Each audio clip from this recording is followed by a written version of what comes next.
It's not letting me. Hold on. LinkedIn doesn't allow you more than. And so I'm going to.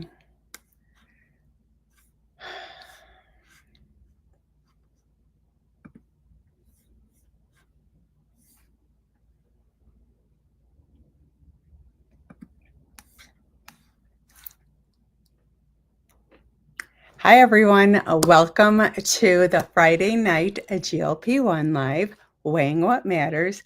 Thank you so much for being here. My name is Sabrina, and you can find me on all platforms as Sabrina_727. I am so grateful that everyone is here with us tonight. Very quick thank you to Dave for inviting us to his platform on the Pen. It is such an honor to be here and share with this community. If you are watching this live, please let us know where you are watching from in the chat. Drop it in the chat. This was initially started on TikTok over a year ago. And so if any of the TikTok fam is here, please let us know in the chat. For years, I've struggled with type 2 diabetes, obesity, and I was diagnosed with type 2 diabetes in April of 23, and then found the TikTok GLP-1 community, and then very quickly became engrossed in that community, as you guys all well know, and how that goes. So, and then I just wanted to heal all aspects of my life and decided to find community members who also want to heal out loud.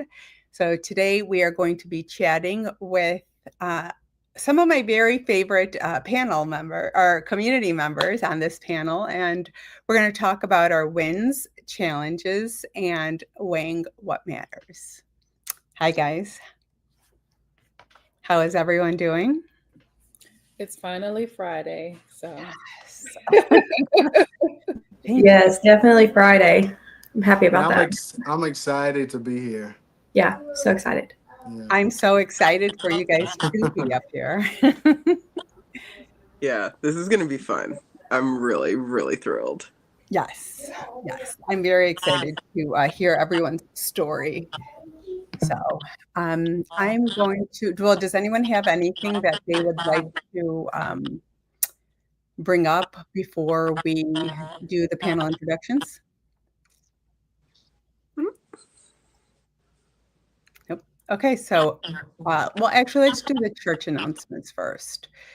So let's be respectful of each other and allow everyone to finish their thoughts before jumping in. I feel very strongly that this is a safe space for the community. And then if you are interested in being a guest on the panel, please go on to onthepen.com/Sabrina and fill out the interest form. We would love to have you up here. If you have not already purchased Dave's book, What Are You Doing with Your Life? You can get this at glpbook.com. It's perfect. It's very digestible. I absolutely love it and recommend it to everyone. And then, this is unrelated to the panel, but I did start a May challenge for the community. It's called Step Into May.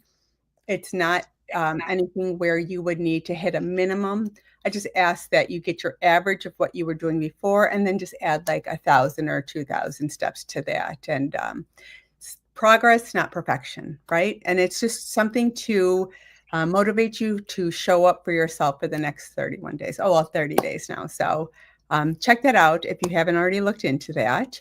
And then let's go into panel introductions. Erica, will you start it off for us? Just introduce yourself, a brief overview of your journey, a non-scale victory, and where people can find you. Hello, happy Friday. I am Erica. I am Queen Jewel. Most platforms I am at the Erica Jewel on TikTok. So I met Sabrina through the wonderful GLP-1 community on TikTok. I have been on a GLP-1 since February of last year, and I've released about 70-ish pounds. So I'm really excited about that and still going.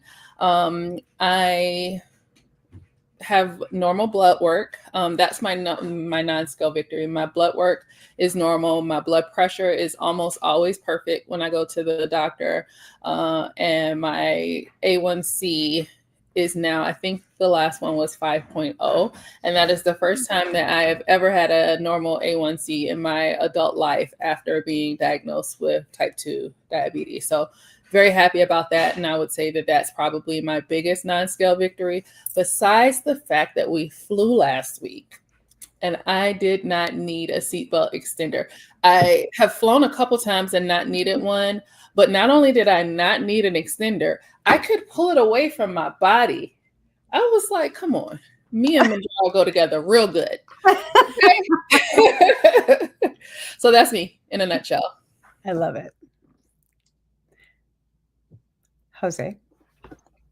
Hey, my name is Jose, and I'm very new to this community. I'm on my third week of using tirzepatide, and yeah, so non-scale victory already, and just in this third week has been like my lack of inflammation. I've had a lot of knee issues, for the past few years. It's been really bad. I'm very passionate about theme parks and going to theme parks. I'm from Central Florida, so I live next to Disney and Universal. And I did 18,000 steps on Saturday, and I was just fine the next day. So yeah, that was really nice. That in just this short amount of time, seeing that much success.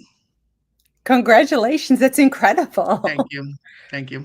I love that. And so far, I just want to also add that in all the things that I've ever tried, with in terms of trying to get healthy, this is the first time that I've been part of a community, and it's sort of like by accident. Well, my wife suggested that I just get on TikTok and start my journey, and that's where you can find me. I'm at GLP-1 Jose, and I'm on TikTok for right now. But this has been the most supportive and nicest community I've ever been a part of. So I'm very excited about continuing, along with you guys. Yeah, I came across your content. Well, I just saw like on TikTok, anyone who's just starting into the community, there are a handful of people that will just send me their profiles because they know how I feel about people just coming into the community. So I'm like, I received your profile, your video, but from like 4 different people. And I was like, hi, welcome to the community. Like, They're I'm awesome. like mama bear, right? Like, come, we'll take care of you and love you over here. Thank you. So yes, welcome. Just so happy that you found, as some people say, the right side of the GLP-1 community where we'll love on you and support you. So if you ever need anything at all, there's so many of us who are here for you. So Shout out to Thank your you. wife for telling you to get on TikTok too. I'll let her know. I love it. Dominique? Hi, I'm Dominique. So this is my second GLP-1 journey. I actually had a GLP-1 journey back when Manjaro was popping off. I did not want to do Manjaro though. I was very skeptical. I was one of those. I was like, all these people are taking this injection and it's only $25. I don't know about that. But I do know about Ozempic. I've heard of Ozempic. So I was like, I'm going to try Ozempic. So I was on Ozempic for 4 months, and then I lost 39 lbs, and then I got pregnant. So with my little Ozempic baby, who's now 18 months, so I had to stop.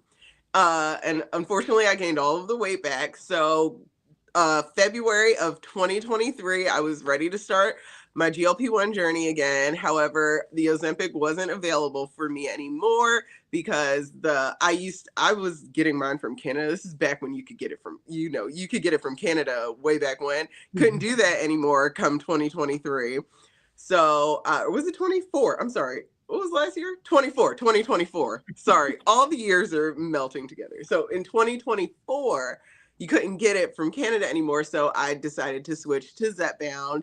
And with tirzepatide, I have lost, as of this morning, 93 lbs. Ooh. Yes. So on my second journey. So I'm really excited, creeping up on that 100-pound mark. And I would say I've had a bunch of non-scale victories. I think my two favorite ones would be, the first one is getting off of high blood pressure medication, because I hated high blood pressure medication. I always had terrible side effects with all of them. One that I tried, it was just not, except for one, but I hated it. I didn't like the way that it made me feel. And the second one is being able to wear heels. Okay. Without I love that. Without tripping or like having to take them off after 15 minutes. So. Fighting for your life. Yeah. I love that. I love it. That's amazing. Congratulations on all your success. I love it. Cedric. Hey y'all. I'm Hi. Cedric. You can find me on all platforms at CityP_. Usually I'm mostly on TikTok, Instagram a little bit. But I started my GLP-1 journey last year, October the 9th to be exact. I went in for blood work, all that good stuff, and doctor told me I was pre-diabetic. I also went for sleep apnea. I went to a sleep apnea doctor and did all the tests and everything. They said, yeah, you have sleep apnea. So that's exactly how I got prescribed for Zepbound. It's through sleep apnea. And that's when I found out that the FDA had approved it, Zepbound, for sleep apnea. So I'm very happy about that, and that my insurance covers it and all that good stuff. Very happy. I'm still trying to figure out how I ended up this far into the journey, into this community, because I remember getting on TikTok and seeing you guys on here, and I never thought I would be on camera with you guys. So it's crazy. But I have lost a little over 60 pounds since October of last year. So I'm feeling great. I feel amazing. I feel like a brand new person. One of my non-scale victories, I have a bunch. Okay, I can name a whole lot of them. I think just like Erica said, getting on the plane, you're being able to hook it and just being comfortable, because I travel a lot. So I'm on planes a lot, and it's uncomfortable being on a plane and being close to 300 pounds. It's hard. It's like, I don't know. It's, you guys understand. It's just, I was like, maybe you're preaching to the choir. It's not comfortable. You're trying to accommodate, making sure you're not rubbing against anybody else, trying to make sure your arm is not on them and all that stuff. And it just feels so great to get on the plane and just not be touching somebody, But my non-scale victory is getting out of the shower and the towel wrapping all the way around me. Ooh. That's a good one right there. Yeah, that's it. That's a great one. I love that. Congratulations on all your success. Summer? Hey, everybody. I am Summer. So I found this GLP-1 community just by accident, scrolling on TikTok. So I actually began my journey on Mounjaro for the same with, I think somebody said the $25 coupon. So I did that. And then of course they got smart, stopped the coupon. And of course that went out the window. And so I knew I needed to do something. So I started doing research, and I was lucky enough to find the retatrutide trial. So I actually just finished my retatrutide trial. I started it. And if you guys don't know, retatrutide is Mounjaro and Zepbound's like younger sister that has 3. Yeah, 20. Yeah, Chris, $25. It has 3 agonists instead of the 2 that Mounjaro has and the 1 that Ozempic has. And so I started my trial in September of 2023.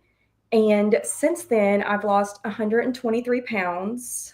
123 pounds. Yes. So I was 252 when I started. I still have one more appointment, so we'll get to that. But my last appointment, I was 130. So, and I'm 5'7" for reference. I know that that's kind of important too. So that's kind of my journey. You can find me on TikTok at diamond_vibes.1. Follow me. I do post things about Retta. Yeah, everybody wants to know about retatrutide. Yeah. And I found this through Shannon. I know you guys probably know Shannon. Sabrina is often in there, and I wish I could have got to this panel during my trial. I actually had a job. I love her too. I actually used to work nights, but I have recently went back into the office. I've switched to daytime hours. My non-scale victory is I'm the office manager. We have stairs.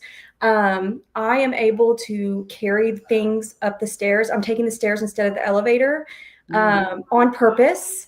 So that's my non-scale victory. I never would have done that at 252 pounds. I was like, just shove everything in the closet so I don't have to go up those stairs. But now, so yeah, that's my story. So I'm excited to be here. I'm excited. Thank you for Sabrina for, being so patient with me and waiting for me to be ready to be on this panel.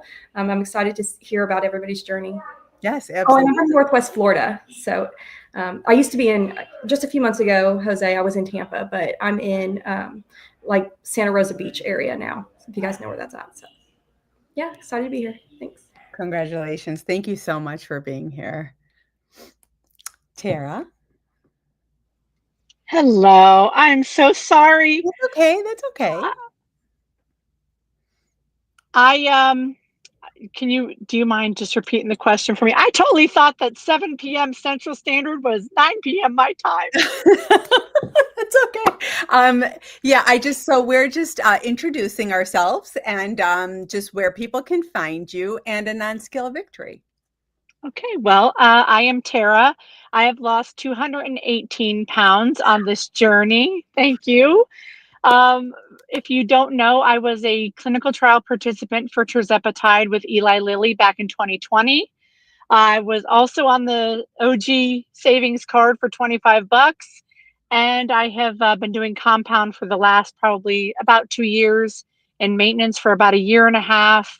I have all the other, the book of faces and all the IG and all that stuff, but I'm pretty much just here on TikTok as far as this journey goes. Non-scale victory you guys said a lot of really good ones.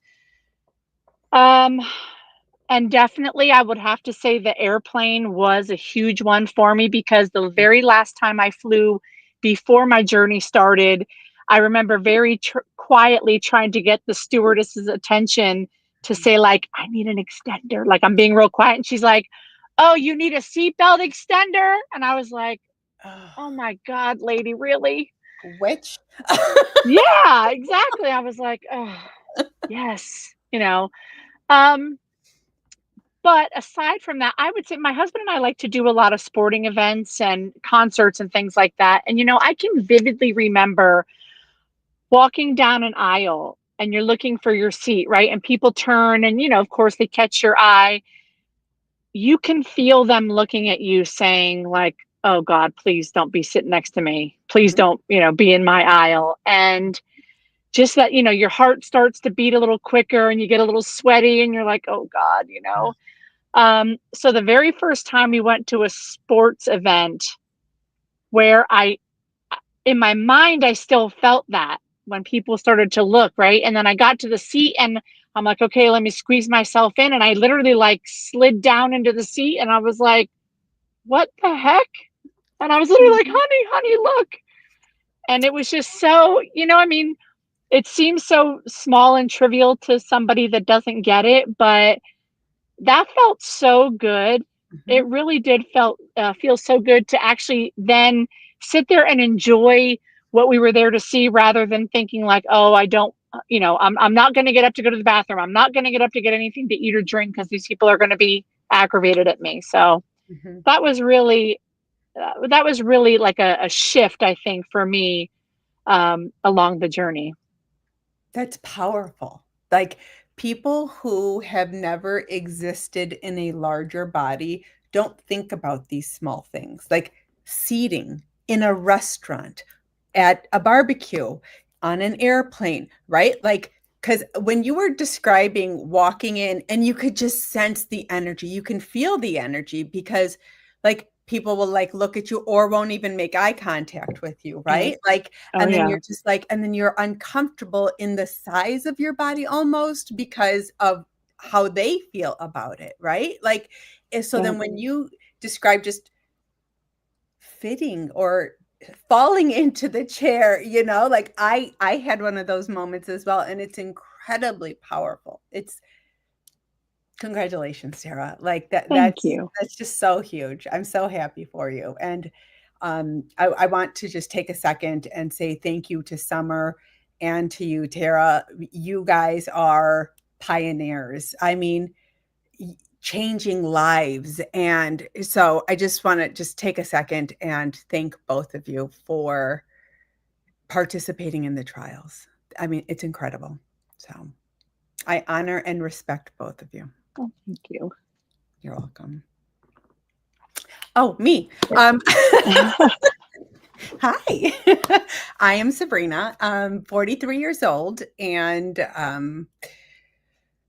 obesity. You guys know, up and down, struggled with it, and type 2 diabetes. I had breast cancer, and I started on Manjaro in June of 2023, and have just really been focusing on overall health. It's very important to me to heal all aspects of myself. I want to be the best version of myself.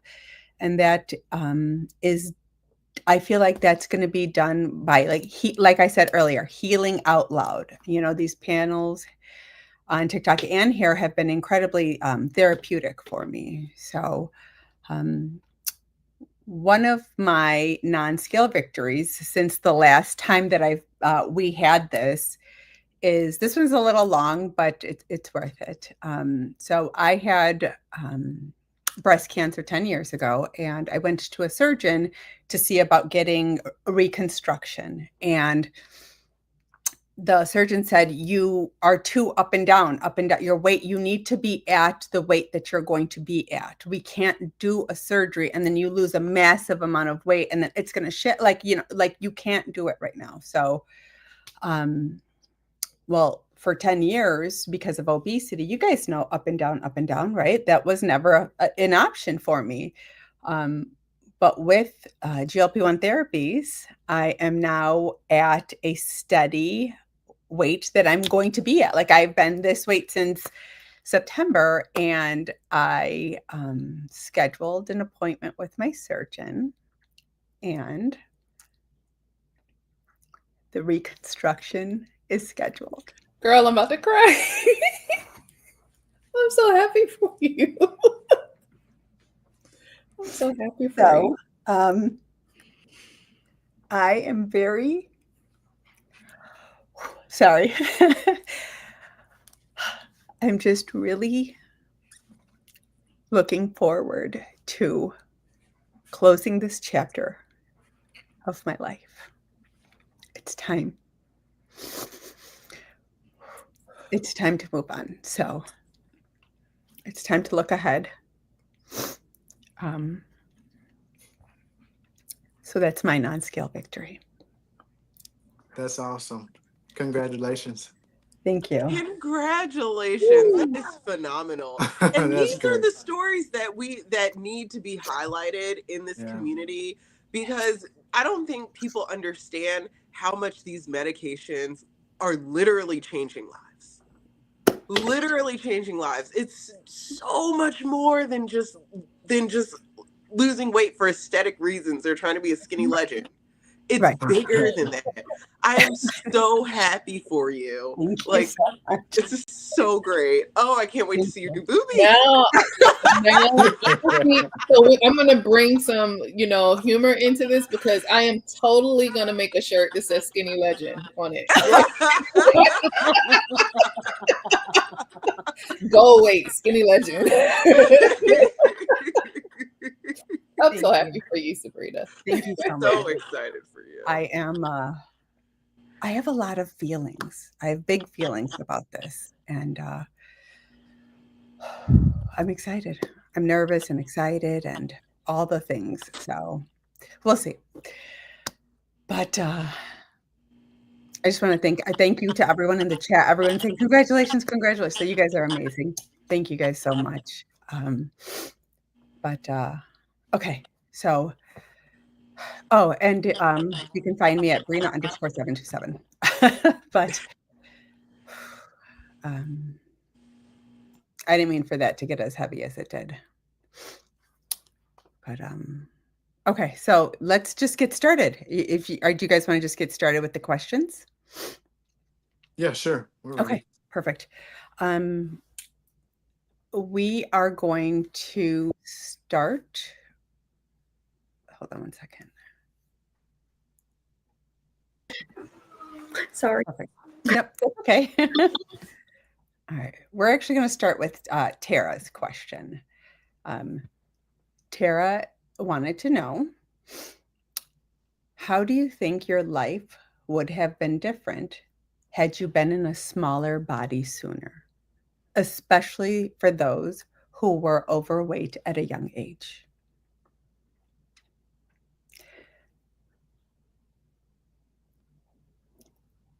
I can go first. Or go ahead, Erica. So I've talked about this on my TikTok before. I have unexplained infertility. However, I have a very sneaking suspicion that a lot of it had to do with the metabolic issues and inconsistencies and instability in my body. And I do feel now I'll be 45 in 2 months. So I do feel that, my age is a part of it now, but I feel like if I were not overweight all of my adult life, I would have been healthier. There are so many different ailments and illnesses and conditions and stuff that I'm battling. And a lot of it has to do or stem directly from inflammation in my body, metabolic inconsistencies. And I think that had I been at a healthy weight my entire life, not only would I have been more confident and just secure in my place in the world, I think that, I might have had like 6 kids by now. I don't know. But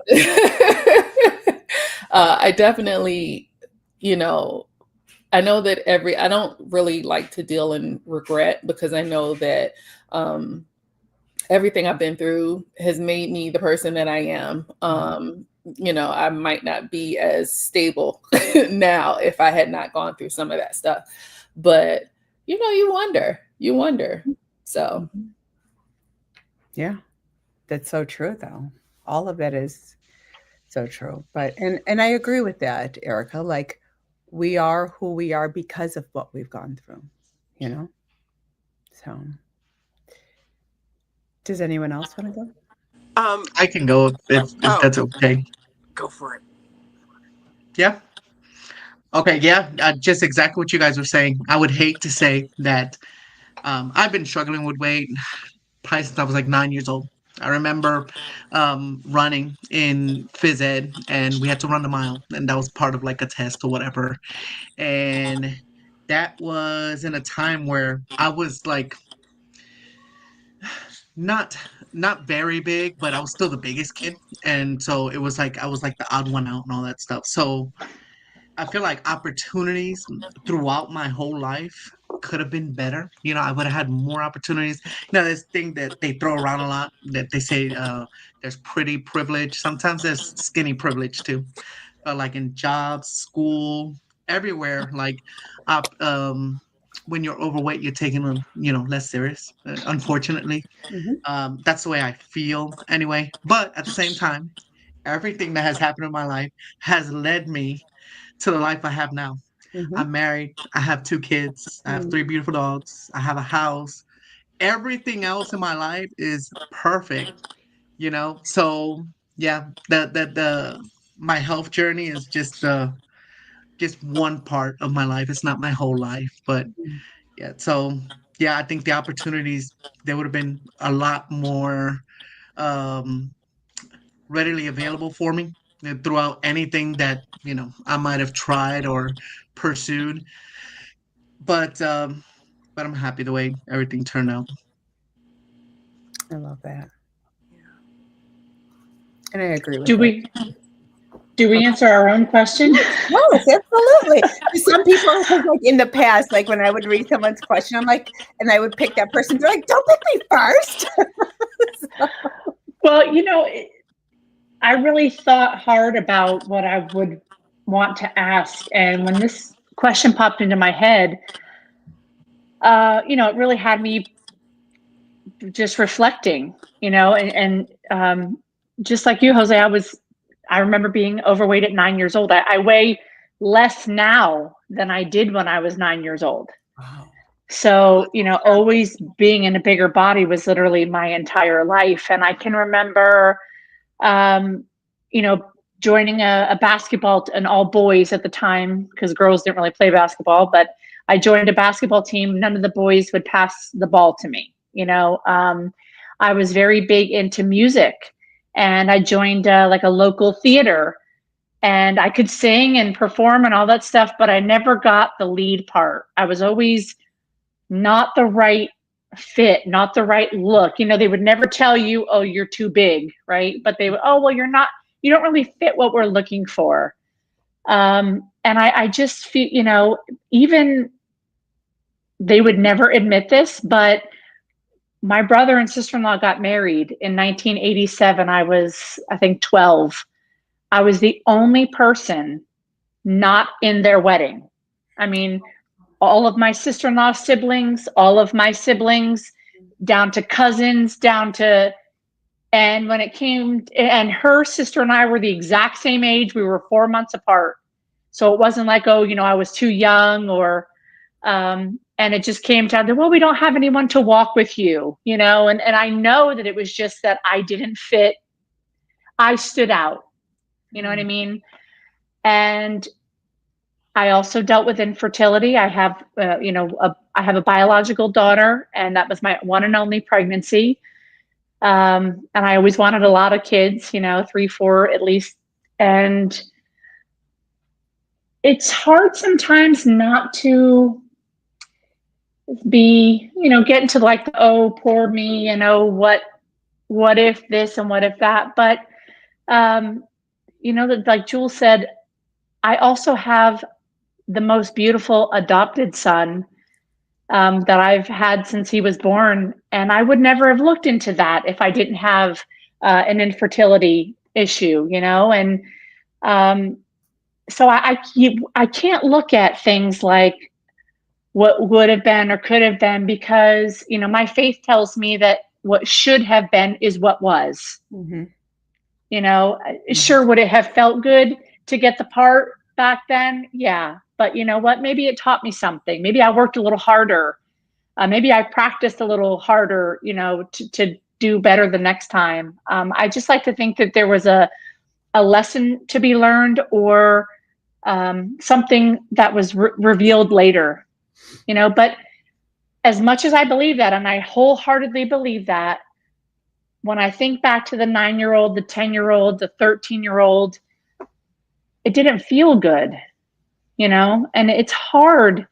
It's hard for children, especially, I think about what these medications can do and are doing for children, and what it would have been like for some of us to have something like this back then. Yeah. And how, just like my question said, how different our life might have looked, and been a little easier. I was bullied. Oh my gosh, I was bullied horribly, to the point where I took a completely different route to some of my classes to avoid this boy who was just awful. I mean, awful. So I just, I want don't to know. hug young Tara. I want to hug Oh. young Tara. Listen, I'm over here like, I want to fight your brother and the kid from school. Right?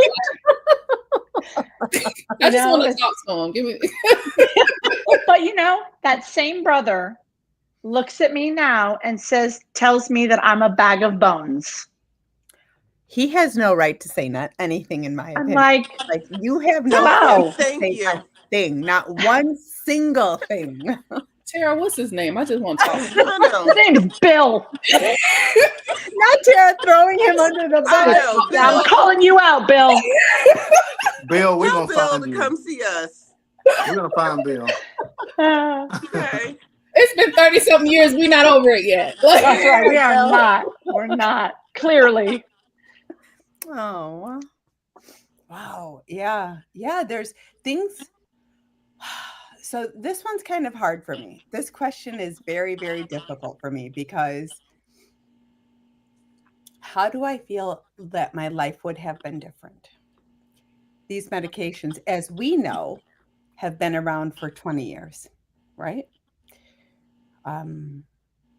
So for me, I get angry when the doctors didn't say a thing. You knew that we were struggling with our weight. You knew what these medications did, and not one doctor said a single thing. So then I think to myself, would I have gotten breast cancer? Right? So I have anger that I think that I might need to seek therapy for, because I'm mad. I'm angry about it, but then again, like everyone was saying, that shaped so much of who I am right now, this very moment, right? Like, I am who I am because of what I went through. So I'm going to need to schedule a therapy appointment, because I have feelings, y'all. I have big feelings about this, but my life would have been vastly different. But I was on this collision course with my own life prior to, right? Like prior to, and I've talked about this in the past. I struggled with addiction when I was in my 20s and 30s. So that came to a screeching halt when I was diagnosed. So, I mean, everything happens for a reason, right? Right. So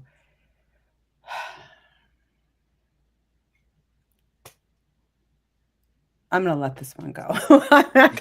I'm not gonna continue on this, because I'm just gonna get riled up and start hollering. Nobody wants to hear that.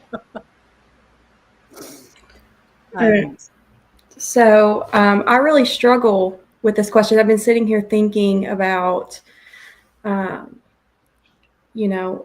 would have happened, who I would have been if I never, would have been heavy. So the same as you, Tara. I remember the first time I realized I was bigger was 6th grade, and I don't know why it took me so long, but in 6th grade, I knew that I was, a little heavier than most of the girls in my class. But it should have been a wake up call. I did Weight Watchers with my mom. Weight Watchers where it wasn't even computerized. It was like the card, and you moved the card to see, you know what I mean? Like to see how many points you were eating. If you guys remember Curves, I used to go to Curves with my mom when I was younger. so tried out for the basketball team. I wanted to be a basketball. I knew I wasn't a cheerleader. I knew that that wasn't going to happen, but couldn't keep up with the kids running on the basketball team. So sports was out. And I think being heavier for me, um, I was bullied, but people pretty much left me alone. It's not that I wasn't nice, but I wasn't. They weren't going to bully me because I would not bully them back, but I would be mean back. I wasn't. I didn't cower to them, so I wasn't really an easy target for them to pick on. But I think me being heavy kind of put me on a path of accepting people into my life that used me, accepting people into my life just to feel a connection with somebody that they weren't good for me. And I did that several times. And, I think it's hard for me to say that it ruined my life or it did this and put me on the wrong path because I have a beautiful daughter that I wouldn't change for the world. And had I not, yes, Indy, she would be in here, but I think she's sleeping or something. I've had to tell her to go a couple times. I don't know if you guys seen me mouthing. I'm like, so it's really hard for me to say my low self-confidence and just the accepting of what I thought that I deserved would have, if that wouldn't have happened, I may not have her. So it's hard for me to say what I would do different because I wouldn't, because I always want her. I'm happy where I am now. It's hard. It's hard for me to accept that I've lost weight. I don't know if anybody else feels that way. Even today, I mean, it's Cinco de Mayo weekend, so I went to go have Mexican with Indy with my daughter before coming on this panel, and I was sitting there, and I still felt myself like, oh, are people watching me? Eat this plate? Like, are people watching me eat this plate? And even I'm back in the office, and I think that today I got French fries. And some of the girls got salads, and I was like, oh, I'm eating French fries and they're eating salads. And then I have to remember my body doesn't look the same. They're probably not thinking, oh, she shouldn't be eating French fries. Some of them know, like some of them I've worked with before, so they knew me when I was heavy. So they have made comments like if I've mentioned McDonald's or going out to eat, they're like, oh, but you don't do that anymore, right? Like they make comments like that. And I feel like it's like backhanded, like, oh, you're skinny now, so you're not going to eat I'm McDonald's. laughing at you. I'm laughing at Sabrina's face. Oh, okay. Me too. Yeah. So they said things like that, to me. And I'm just like, okay. But yeah, so about changing things, I think, honestly, I think being bigger humbled me a lot. I think I probably could have gotten a big head in school if I would have, thought that I was hot stuff or something like that. So I think it humbled me. I wouldn't change it because I have my beautiful daughter. And I know it's weird to say that because I'm heavy, I have her. But honestly, if you watch my story and see what I've been through, you would know that it was a pattern. It was targeted. He went after girls that were heavier. That was his targets. So it never would have happened had I not been heavy. So we all have trauma. We won't trauma dump on this because that's not what this is about. But yeah, so that's my story. Wow. Yeah. I love that you you can take a step back and look at that, right? And appreciate your daughter and see what you've gone through, through everything. And I'm proud of you, Summer. You've been through a lot. Thank you. So I'm sitting here thinking about the question too. Right out of high school, I wasn't this weight. let's just say this. I think I gained the most of my weight after I got married. Okay. Everybody always says something about getting married. You're all in love, you're cooking, you're comfortable, you're happy, you're doing all this stuff. And you're not concerned about your weight, you know? But in my 20s, I'm 34 now. In my 20s, I think I took for granted a lot of things. I took for granted for health, which I think we all do kind of. Mhm. I took for granted of my health, what I was eating and what I was intaking in my body, going to the doctor, in the 20s. We're not thinking about going to the doctor, okay? No, I was living like I was untouchable. Yeah. I was untouchable in my 20s. I was not thinking about going to the doctor, Yeah. Um, I love to cook, okay? I love to cook, you guys, okay? And I cook all bad stuff, okay? All right? I'm from the country, I'm from Alabama, and my people taught me how to cook, okay? So I cook with all the fat bags and it's bad, okay? So I spent a lot of time alone. I think I lived in Indiana for a while for like 6 years, and I was there alone. I was really just there working, and I spent a lot of time alone. I gained some weight. I was eating. I was practicing, and I didn't have anybody else to be my test dummy for my food. Like if I'm trying a new recipe, I have to try it myself. I gotta eat I it. gotta eat it, right? So I think I gained a lot of weight then, and then, but it's something that used to click in my mind when I'm gaining too much weight. It's like, all right, I'm about to get in the gym. I'm about to eat healthy. I'm about to lose this weight. And when I click it in my mind, it changed something. And I always lost the weight in my 20s. It's like I went back and Mhm, forth, just mhm, back and forth. But mhm. it's something about turning 30. Okay. I don't know what it is, but once I turned 30, I got married and I make that click in my brain, and my body said no. Baby, everything changes at 30. No.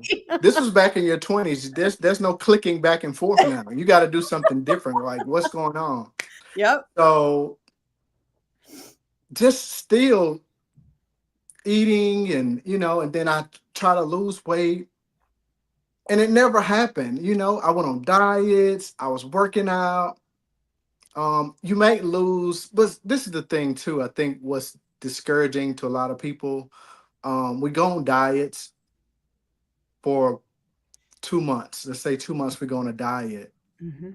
We might lose less than 10 pounds in 2 months.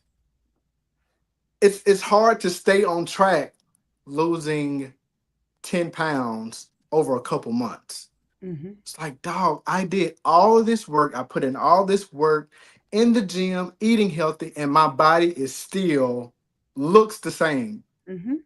It still looks the same. Cedric, I was fighting for my life for 10 pounds. Are you kidding me? And I'm talking like inhuman level of effort, like waking up at 4:01, 2.5 hours of cardio. Yes. Like I'm talking like it was wild for me, like clawing blood, sweat, and tears for one Yeah. pound, another pound. And And that then gets all you have to do is take a nap and it's right back. Yeah, yeah, it's drive past discouraging. McDonald's. Yes, it's Drive and past then McDonald's, and my weight went back up. don't get your water in. That's like a whole bunch of water weight. So it's like, all right, Mhm. what am I doing here?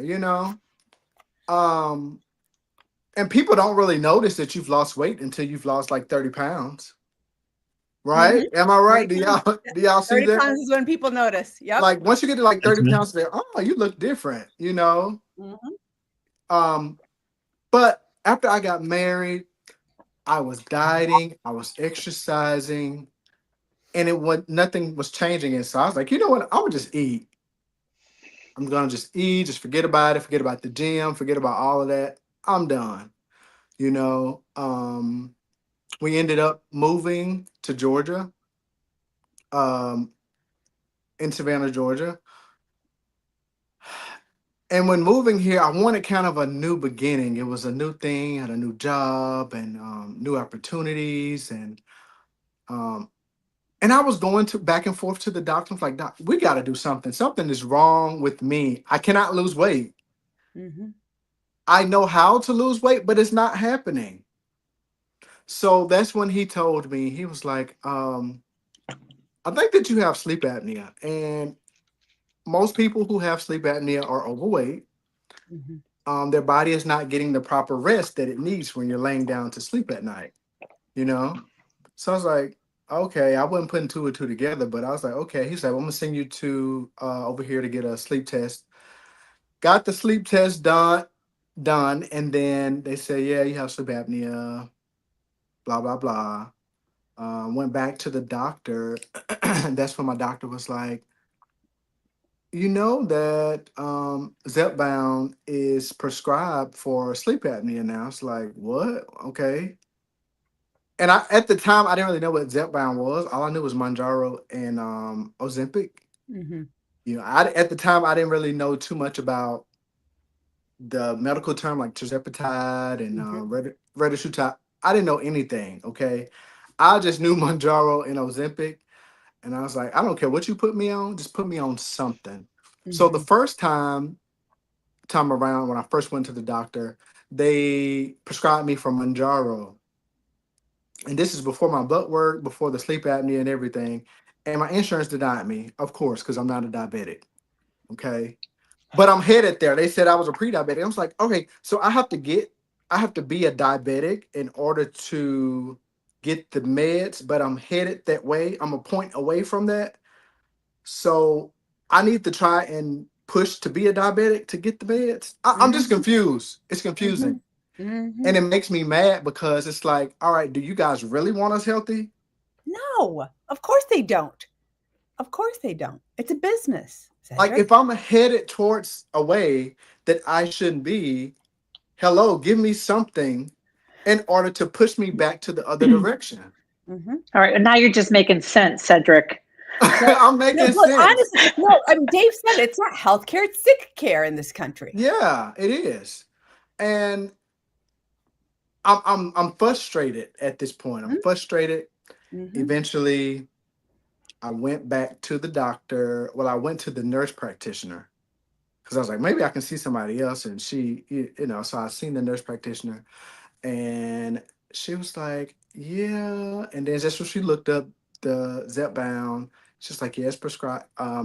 Your insurance covers it. So I was like, oh, wow. But little did I know that that was going to change my life forever.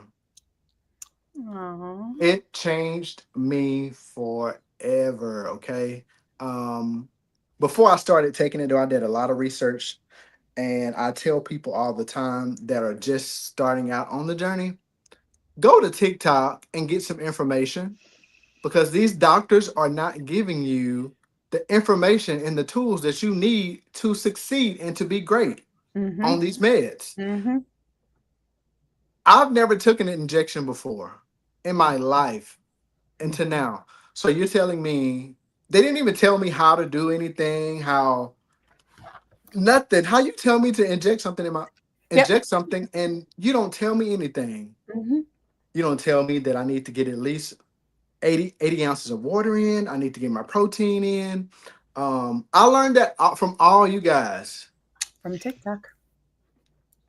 If Mm-hmm. I didn't come to TikTok, I would probably be sick or something. I don't know. I've been trying to figure How out. many people give up though, Cedric? How many people don't know about the TikTok GLP-1 community and they try it and they give up because They they try don't it and know they give up. about pre-gaming, drinking a protein shake or eating protein prior to taking. It's like nobody talks. Yeah. They don't tell us nothing.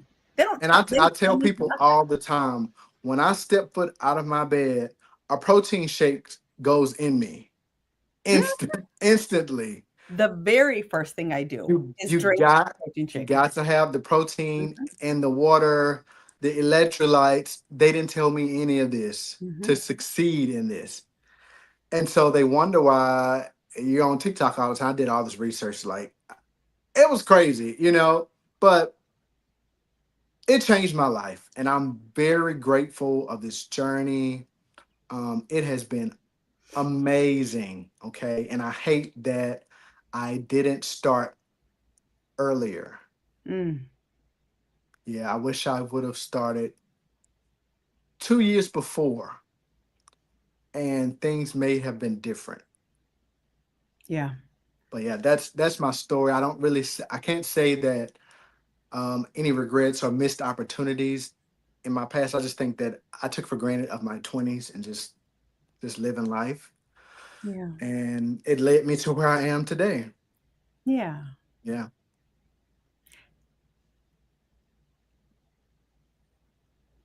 Dominique. Okay. So for me, um, being a tall Black woman and then also being large, like I was 343 pounds, so I was a big girl. Um, I felt like I always had to overcompensate because Mm. people would feel really uncomfortable when they would first see me because of my stature. I'm 5'9", so I'm really tall. I'm Black, and then I'm also big. So I always felt like I had to overcompensate with being super nice and like overly funny and just like have a really good personality. Like I just wanted people to not feel intimidated or feel scared or feel nervous. So I felt like I had to overcompensate.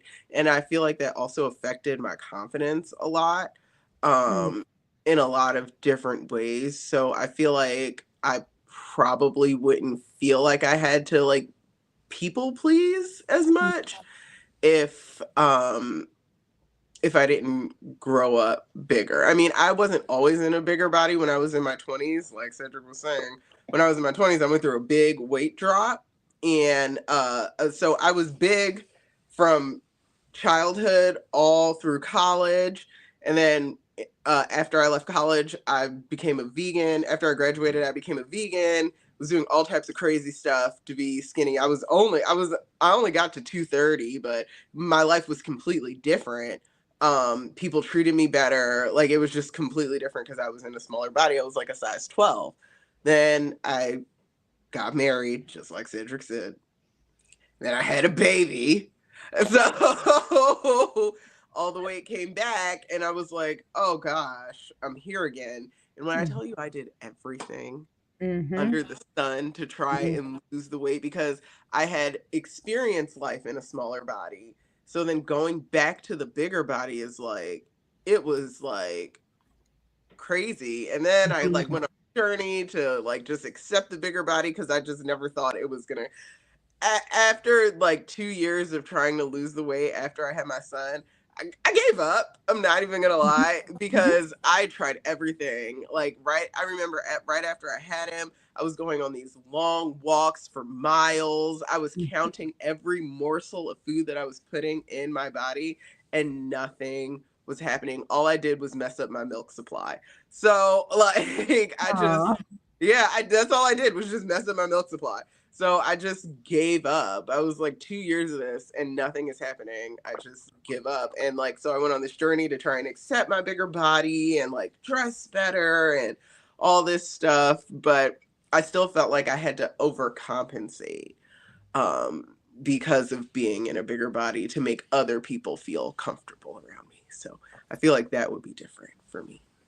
So, do you feel like now that you've been on this journey, do you feel yourself becoming less of a people person, kind of like coming into your own?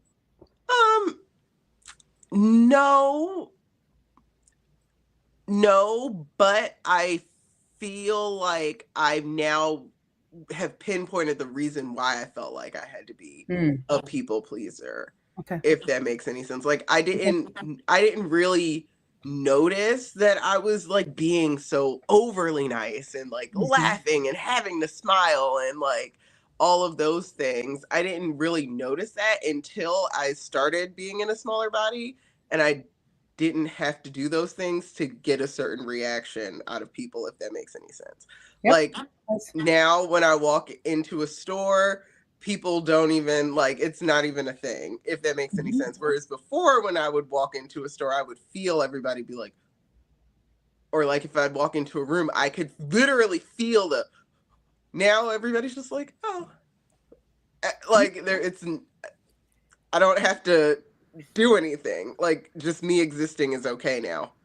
I very much, I feel very strongly about this, that we get treated differently according to the size of our body by the general public. And I know that there are people who say, no, it's just the energy that you're presenting. And I'm going to say it, but if you've never existed in a larger body, you cannot speak on this topic. I'm sorry. You have no right to speak on this topic. Period. I feel strongly about it. I experience it now on a daily basis. So when I was heavy before, I was in the same position that I'm in now. I'm a office manager / operations for a real estate brokerage. It's a luxury real estate brokerage. So the price point for our houses are about 6 million plus for the clients that are coming into the office. And the difference between how they treated me when I was heavy and how they all want to come up to me and shake my hand and want to know my name and all of that stuff is completely different. And I know that has 100% to do with I was heavy and obviously self-conscious of myself, didn't dress as good. And now, I've got a smaller body and I dress for that smaller body. Not that I, have any style at all, but they treat me completely different now. Every single one of them wants to shake my hand and know what my name is. And before, I was just the girl that sat at the front desk and, got them a bottle of water, maybe. So it's, I see it daily. I can 100%. See it. 100%. I see. I've been on both ends of the spectrum throughout my whole 20 years of struggling with it. I've been on both ends of that spectrum, and there's 100% a difference in the way we get treated. But I wanted to bring something up really quick while Cedric was talking. You were just kind of talking about how you came to the community, right? Once you started and once you got your information on getting your access to Zepbound or, a GLP-1, right. It made me think about Tara, because when Tara first started the clinical trial for Mounjaro, there was no GLP-1 community. Yeah. There was no one for her to go to find out about protein. There was. And I couldn't imagine that. What we're doing right now, there was not this. So, wow. Tara, if you could just quickly, if you don't mind. No, not at all. That was the first thing that that's what I've been thinking about since he said that. Is we had this to fall back on, right? I feel like I'm successful because of the TikTok GLP-1 community, right? What I've the tips and tricks. So Tara, if you don't mind. Sure. It's funny that you mentioned that, because I actually started thinking about that too when he was talking. I'm like, some people don't know how good you guys have it, because I literally was on an island. First of all, being in the clinical trial, they don't introduce you to anybody else. You know what I mean? It's not like, oh, here's 20 or 40 or however. I don't even know how many people were in my trial. And mine was a randomized trial. So it was a 1 in 4 chance of getting the medication. The other 75% got a placebo. So, I knew within 3 days that I got the medication, but the one good thing was we worked with a nutritionist who at least gave us some tips about, eating small, frequent meals and try to get your body moving as soon as you felt like it. But there were no talks of protein. There were no talks of electrolytes. There were no talks of Mago 7 or any of that stuff. I literally, I learned as I went. And when I found TikTok, and I literally found it, I wasn't looking for GLP-1. I wasn't really looking for anything. I just happened to, everyone was just talking about TikTok in general. So I'm like, all right, let me download this stupid app and see what everybody's yapping about, And then all of a sudden, I'm like, wait, what? GLP-1 community? I'm like, what the heck is this? You know, it was so bizarre. And again, you know, it's obviously, you know, it worked out the way it was supposed to, like I said, but I found myself once again feeling like I was on the outside looking in, because a lot of the community had already started being built, right? And as someone who I never felt like I fit in before, whether it was in school, whether it was in my own family, what, you know, I mean, I always felt like the person on the outside. So when I did find this community, it was very exciting because even though I wasn't at the end of my journey, but I was deep into it, you know. I definitely still learned a lot of things, and I learned a lot of things that I was able to then pass on to other people, you know, who were coming to me saying, well, you've been doing this for so long, you know, and I'm like, wait a minute, I know somebody I can ask about that, you know. But and this probably isn't where you were going with this, Sabrina, but I will say that I still feel like I missed out a little bit on the building the community. You know what I mean? I feel like I kind of came into it towards after it was already there and built, and I don't feel like I made the connections that a lot of people made. And I'm on here pretty much daily, and I love the groups, the friendships, the connections that everybody has made. I love that. And I think it's so amazing. I really, really do. And I'm constantly telling people who are, you know, what should I do? Where can I go? I'm always sending them here. I really am, because, you know, I think it's a great tool, like a GLP-1 is a tool. All these little things, I picture like, you know, sticking things in my belt, right? All these little things I can put in my tool belt. And I 1,000% count this as one of them. But I will also say, if you've, and I know a lot of you have, but if you've made real connections on here, hold them close. You know, I value them, because I think that it's amazing. They are invaluable, to have those people that you can go to when you're down, when you're up, celebrating your victories, you know, dragging you along during your struggles. And, you know, I think if anything, I'm getting goosebumps even just thinking about it. I think if anything, the information is important, right? Because we didn't have, even, you know, I didn't have that, but this community, like Sabrina said, these medications have been around for 20 years. We didn't know about it, right? So knowledge is power. But connections, I think, are equally important, and having that sense of community that a lot of us missed out on in general in our life. So I'm still finding my way, and as far as that aspect. And you know, something Dominique said really resonated with me too, because again, growing up large my whole life, I really had a armor on, where I didn't bully anybody, but I was mean. I was mean as a facade. I was mean in the sense that you can't hurt me. I'm tough. Yourself. You're Right? protecting Yeah. yourself. Right. Yep. It was a false,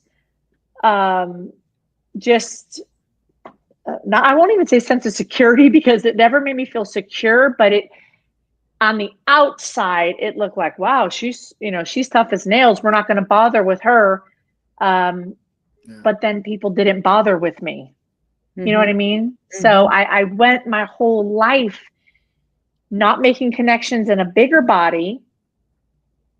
And then, you know, it's like, I mean, I'm not saying I don't have friendships and connections now, but it's like once you put up that wall, right? And then it's hard to break that down. You know, the weight might be gone, the size might be more who I feel like I am, but it's still that chipping away, that you know, when you build up that, I'm sure you guys have all seen that picture, right? Of the body where they're literally chiseling away and the small bodies inside. That picture means so much, so many things to me. It means the size to me, but it also feels to me like all the things we have to chisel away at that we've built up over the years to protect ourselves, to protect our hearts, to protect our minds, to protect our bodies. Even like everything you guys are saying, Summer, even I let so many people, I'm going to say abuse. I don't mean that in the way that that some people might take that, but I did let people abuse me in ways that I should not have. Whether it was people pleasing and doing things for people that I shouldn't have done, but I wanted their acceptance. Relationship wise, taking any type of attention. Not all attention is good attention, but you feel like that's what you deserve. So I feel like there's been so much to chisel away at, and I'm sorry, I feel like I totally got way off of where you were going with that, Sabrina. No, you're fine. Yeah, no, but all of this is valid. All of this is valid because everything you're saying is resonating with me, and I know others as well, right? Because this is not like this experience is everything you're saying is like I'm thinking, yep.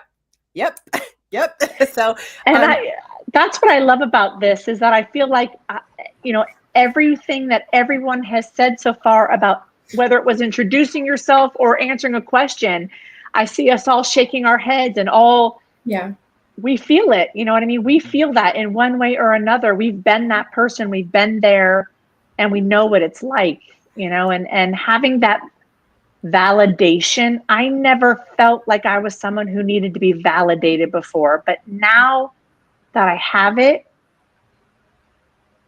that's powerful. Yeah. And Tara, I completely relate to you. I know we were both in clinical trials, and thankfully I did have TikTok. I didn't go looking for it the same as you. It kind of Shannon just kind of stumbled upon my For You page, to be honest, and then I was like, oh my gosh, because like you said, Tara, there's not even a single person in the clinical trial place when I'm in there. Like there's very rarely do I see another. Like that's not a care person that works there, for the integrity of the trial. They don't want us talking to each other and things like that. But it is very lonely. It's not that they don't treat you like a person, because they do. They're friendly, they're nice. But you're there for the study, and they talk very scientifically to you. I mean, the doctor sits down with me and goes over things. I couldn't even tell you what the words that he goes over my blood results, and I don't even know what these words mean. And again, we have a nutritionist that tells us things, but most of the things that I've learned, again, are in this community, in TikTok. Finding community, it's hard. It's hard out here to be heavy, but it's also hard to be heavy and then not be heavy, because everybody wants to look at you and say, oh, well, how did you do it? And then you have that, well, let me tell you about it, because you don't know how they're going to react. Are they going to judge, whatever, judge what you will. I look great and I feel great. So whatever. I have an attitude. Yeah, I have an attitude problem. So exactly. So that's my feeling about that didn't go away. Yeah, I got an attitude problem. Yeah. What's your opinion about my life? Yeah, exactly. So I say it proud. There's a lot of people. I don't know if you guys are in the FB groups and things like that. People will post anonymously, like, how do you deal with your family doing this? And I'm like, I've told them from day. Yeah, okay. So I need to get this. I've told them from day one. I was going to the gym pretty regularly, taking strength classes. One of the things that they really wanted me to focus on was upper body strength. I was very weak. I still am very weak. And so I was going there and, they would ask me like, how did you lose the weight? And you tell these personal trainer people that are doing this and they like, just like are, clutching their pearls that you can't just work out 7 days a week and eat lettuce and not lose weight, because I can't. I've done everything that you can think of. HCG, if you guys know what that is, Oh did my that. gosh, that was terrible. That Yep, was did that. 500 B12 and phentermine. Yeah, I did that. Fentanyl. Like I did this. I did Yeah. all of this. I've done all of this. All I of did keto. Yeah, all of I've it. done it all. Herbalife. I've done everything you can think of. And nothing worked for me. Or it may have been a temporary, which I'm not saying that we all know this is a lifelong journey for us. Everybody should know that. So, something that you guys should know about the clinical trial. I don't know if you went through this, Tara. My last injection was April 11th. I have one follow-up appointment on May 12th. I am not able to take any sort of GLP-1 until after that. So I have been off my GLP-1 since April 11th. It is not going well for me over here. Y'all pray for me if that's something that you guys do. Thankfully, I only have a week left. May I ask you a question? Sure. Yeah. So when you say it's not going well, do you mind just kind of chatting about what is going on? Yeah, definitely. So I think it's more mentally, it's not going well for me more than physically. So obviously physically, my inflammation is back. Like a week and a half, like my legs are swelling. Water weight is coming. Like I just feel heavier. And so, but mentally, it's taking a toll on me mentally.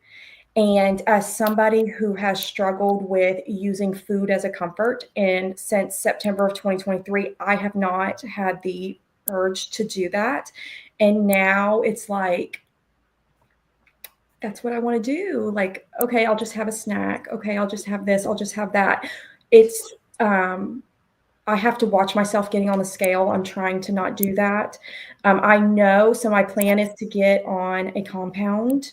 I'm actually already signed up. I'm not going to promote anything here, but I actually am signed up with a telehealth because I unfortunately don't have, my insurance will not cover any of them.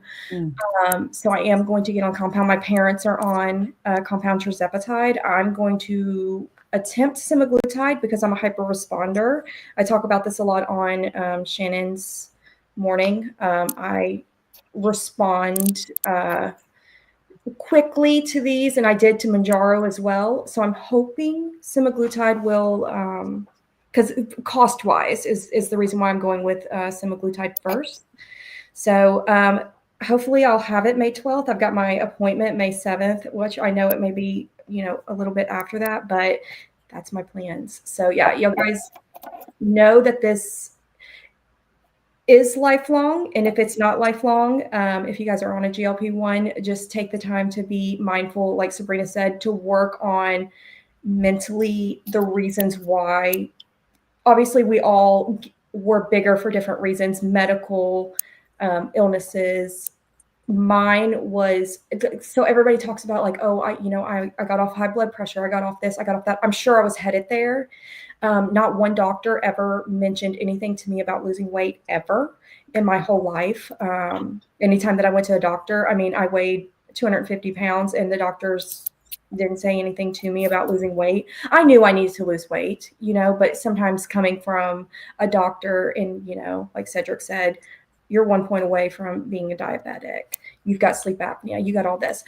Nothing was ever said. I've never had, knock on wood, any. So because I don't have high blood pressure, because I don't have diabetes, you guys are fine with me being bigger and you don't want to say anything to me. So, and I know some people say like, oh, well, doctors shouldn't talk about your weight. A doctor should have said, I think it's time that you look at. That's all they did to me. I would go in because my elbow hurt or my they never said hurt. And they were like, let's talk about your weight. I'm like, no, let's talk about my hurting elbow. They never said anything to me ever. So, and I always knew in the back of my head, you know, you need to lose weight. But I always thought that losing weight would change something, change the way, you know, I look at myself. And that really is where the work, that's really where you gotta really do the work, because I can be in a smaller body all I want, but I still see myself the same. And I don't know if everybody else sees that too, but I do still see myself the same. So You're not by yourself. I'm sure you're not by yourself. I heard many people say that, you know, they've yeah, lost 100 pounds, but it's like, all right, I still see that 100 pounds that I lost. I yeah. still see that. So it's like in your mind, it's like, all right, when is it gonna be enough? Okay, Yeah. when am I I gonna think I ever? mentioned that a lot. I mentioned, you know, I mentioned that to Shannon the other day. Like sometimes you know, on the way to work, I'm like watching her, and I think I said, you know, will I ever, like, do I want to lose 10 more pounds? Will I ever be happy with where I'm at? And I just find myself, you know, before I was trying to hide certain things, and now I'm like, there's other things that I'm looking at, and I'm like, I don't like that, but what can I do about it now? Like, I've already lost the weight, so it's still just going to look like that. So, yeah, that's what I'm working on right now. Sorry, I got off topic. No, you're No, fine. that's what this is about. That's what this is about. Yeah. Um, Awesome. I really resonated with what you said about like the not looking or not thinking about. I think it was a Cedric who just said like people see themselves and they still see the weight. Like I'm still wearing my 3X clothes. Well, two reasons why I'm still wearing my 3X clothes. One, I refuse to buy new clothes until I hit That's a goals. good thing. That's a good But, thing. like, Don't do it. You'll have to give them away. Yeah. You'll have to give them away quick. Dominique, we're talking after this because I'm gonna make you get rid of those big clothes. I still, but then like I don't even know where to begin again. Like, even though I've been in a smaller body before, it's been so long. Like, I don't even know, like, skinny jeans aren't in anymore. So, like, what do I wear? Like, I just I don't know what to do. It's one of the best parts of this journey. Like, okay, so anything that no longer fits your body, it's got to go. Pack it up and get rid of it. Get rid of it. It's time. Nope, it's time. Nope, it's time. We are not going back. You sound like my Dominique, I'm still flushing out my closet. And also I do still wear my 2X dresses. And I tell people, oh, it's supposed to be oversized. No, Summer, we're going to talk offline as well. I do wear form-fitting clothes, but I do have a few dresses that have like a cinched waist thing that I can tie really tight, and I do wear them. Y'all are in trouble. Yeah, I was like, we're talking offline. Yeah, Tara you would have hated my outfit the other day because it was so big. So bad. Tara was talking about the wall, right? The wall, chipping away at the wall. Mm-hmm. And I always look at being on a GLP-1 as a process of that pick. It's like a pick is chipping away at that wall and becoming yourself. So as you're tearing down that wall, you're getting to know who you really are. You're this new person. You're letting people in more, you know, and as you're chipping away, I want you guys to give yourself grace. Okay. We have to give ourselves grace because I think sometimes we're really hard on ourselves, wanting to get everything right. And also another thing, stay off of the scale so much. Okay. And I've had to tell myself, I have to say this to myself. Okay. I'm preaching to myself also. Stay off the scale so much. Once a week is enough. Once every 2 weeks, it's okay. It's okay. The last time I got on the scale was in January. That was the last time I got on the scale. I literally weigh myself every day. Okay. No, you can't do that. Twice a day. I try to not do it because it's like I said, it seriously damages and I think about it all day. But yeah. So for me, it's just a number. So I get on the scale almost every day. If not every day, probably 5 times a week. But what is different now is that I don't subscribe some type of failure if the number is not what I want it to be. So like I get on the scale, it's a number. Okay, it's the same for me as taking my blood pressure or taking my temperature. It's just a data point for me. And so I don't get like if it goes up or if it goes down, it's not like, oh my gosh, it's not gonna ruin my day. But I that's information I have to have. Right. If it's a data point, if it can be a data point for you and it holds no value, that's amazing. But you know what? It's a data point in my mind before I step on that scale. And as soon as I get on that scale and I'm 2 pounds up, it's like, oh man, let me get to the gym right now. So I think for me, I spent since September of 2023, I hadn't seen the scale go up once. I didn't see the scale go up once. It just kept dropping and dropping. So it dropped so much that they titrated me down in the trial. They said, oh, you're losing too much weight. We're titrating your medication down, which disqualified me for the 6 months extension. I don't want to talk about it. I'm still hurt about it. But so I think now that it's going up a little bit, like it's not going up a lot, but it's going up more than I want it to. I think it's scaring me. Yeah. So I wanted to go back to something Dominique said a little while ago. So Dominique, I'm 5'10". And so I am the tallest of all of my friends. The one that's closest to me is something like 5'7" maybe, but most of them are like 5'2". And so growing up, I was always the biggest one, and I was always like so much taller than them. Even when I was wearing heels or whatever, I was just like, the only thing that saved me is that I had a friend when I went to college that was 6'4". And then I was just like looking up to her, and she wore heels and, you know, what have you.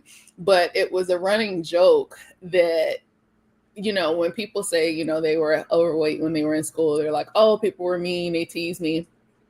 Thankfully, that wasn't my experience.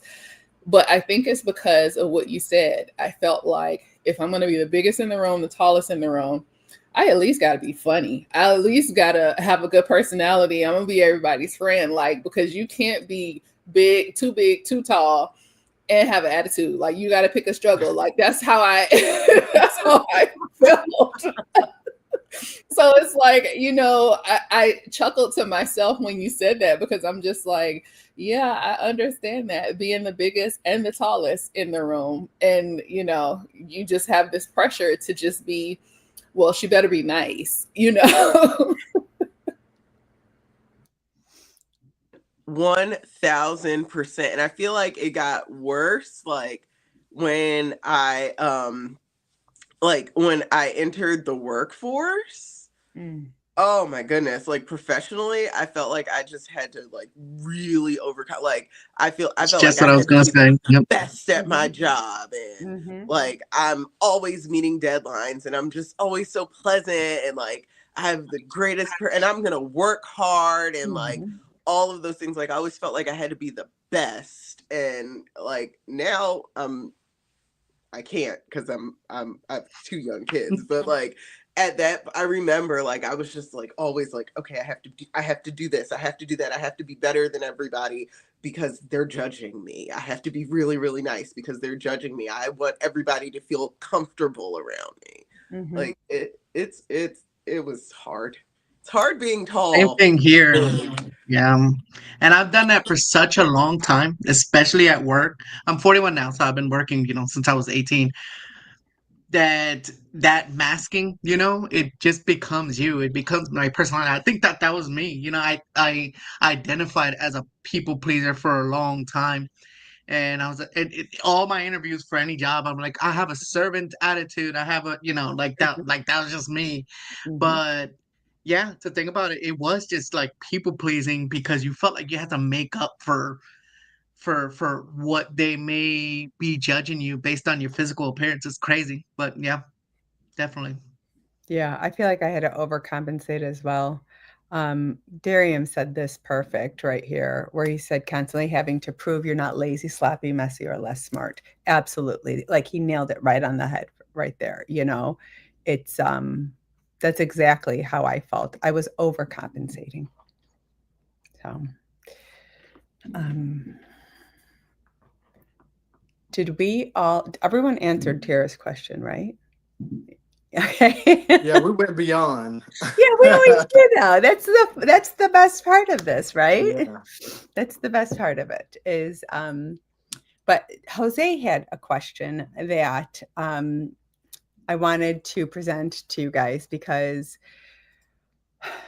well, there's a couple of them. So the first one is, how do you deal with your family's concern, basically negative opinions about potential side effects from taking GLP-1 medications, if anything? So I'm sure everyone, like we've all come across people in our lives who have, well, I mean, not even in our lives, but like people in general on the internet, everyone's got an opinion, right? About what we should and should not be doing with our bodies. Erica got something to say. Let me It hear was in the people's eyebrow that went up. So first of all, they can mind their own health conditions, because one of the things that used to bother me, like, so I was somebody that had bariatric surgery. I had some regain or this, that, or whatever. When I mentioned that I wanted to do that, everybody had so many, well, why would you want to do that, this, that, or whatever? Why would you? First of all, every time I gain weight, you got something to say about that. Every time I show up in a way that you think that is not necessary, you got something to say about that. So now I'm doing something about it. Then when I lose weight, oh, you're getting too small. You're this, that. They are never going to be happy. They're never going to be happy. They can mind their own health conditions and stay out of mine. Like, if you in my business, who in your business? So yeah. Thank you. Yeah, because what trips me out is that they want to talk about side effects for this, that, or whatever.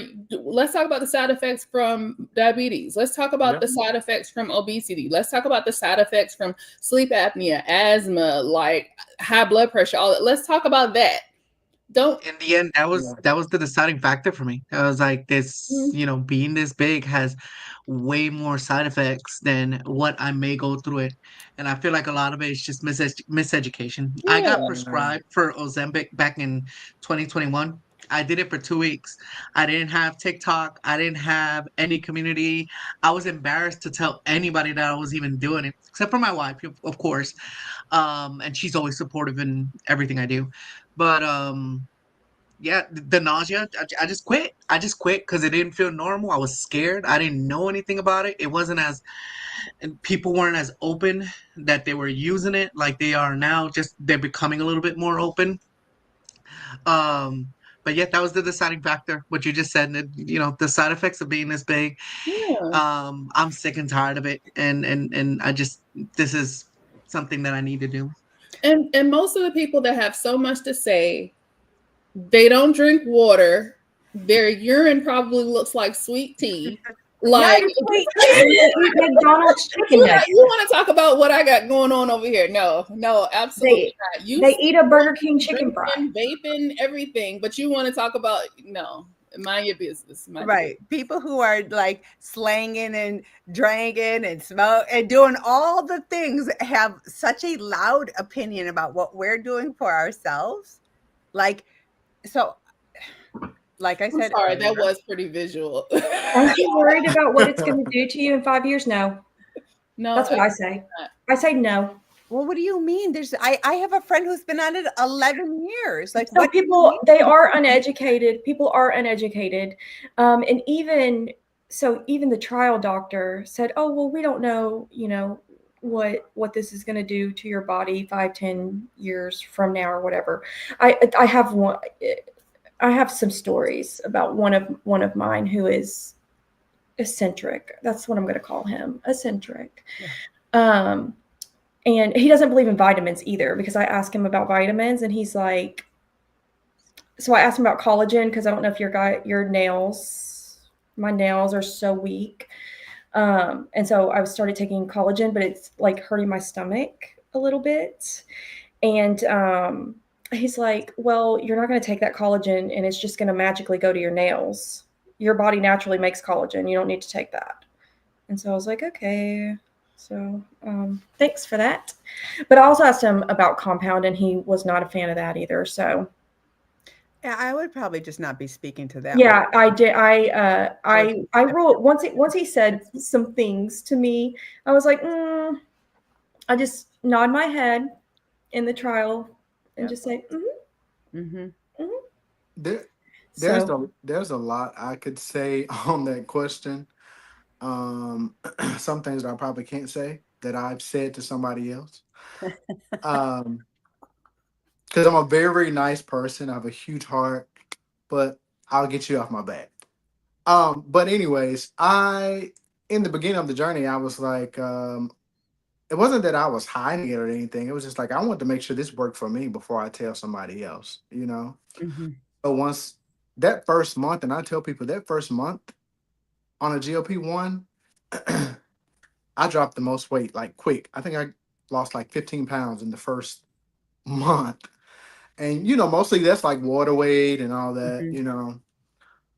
But I then told someone, um, and I was like, hey, I was like, yeah, I'm on these medications, these weight loss meds. They prescribed it for me for sleep apnea. It's for weight loss, blah, blah, blah.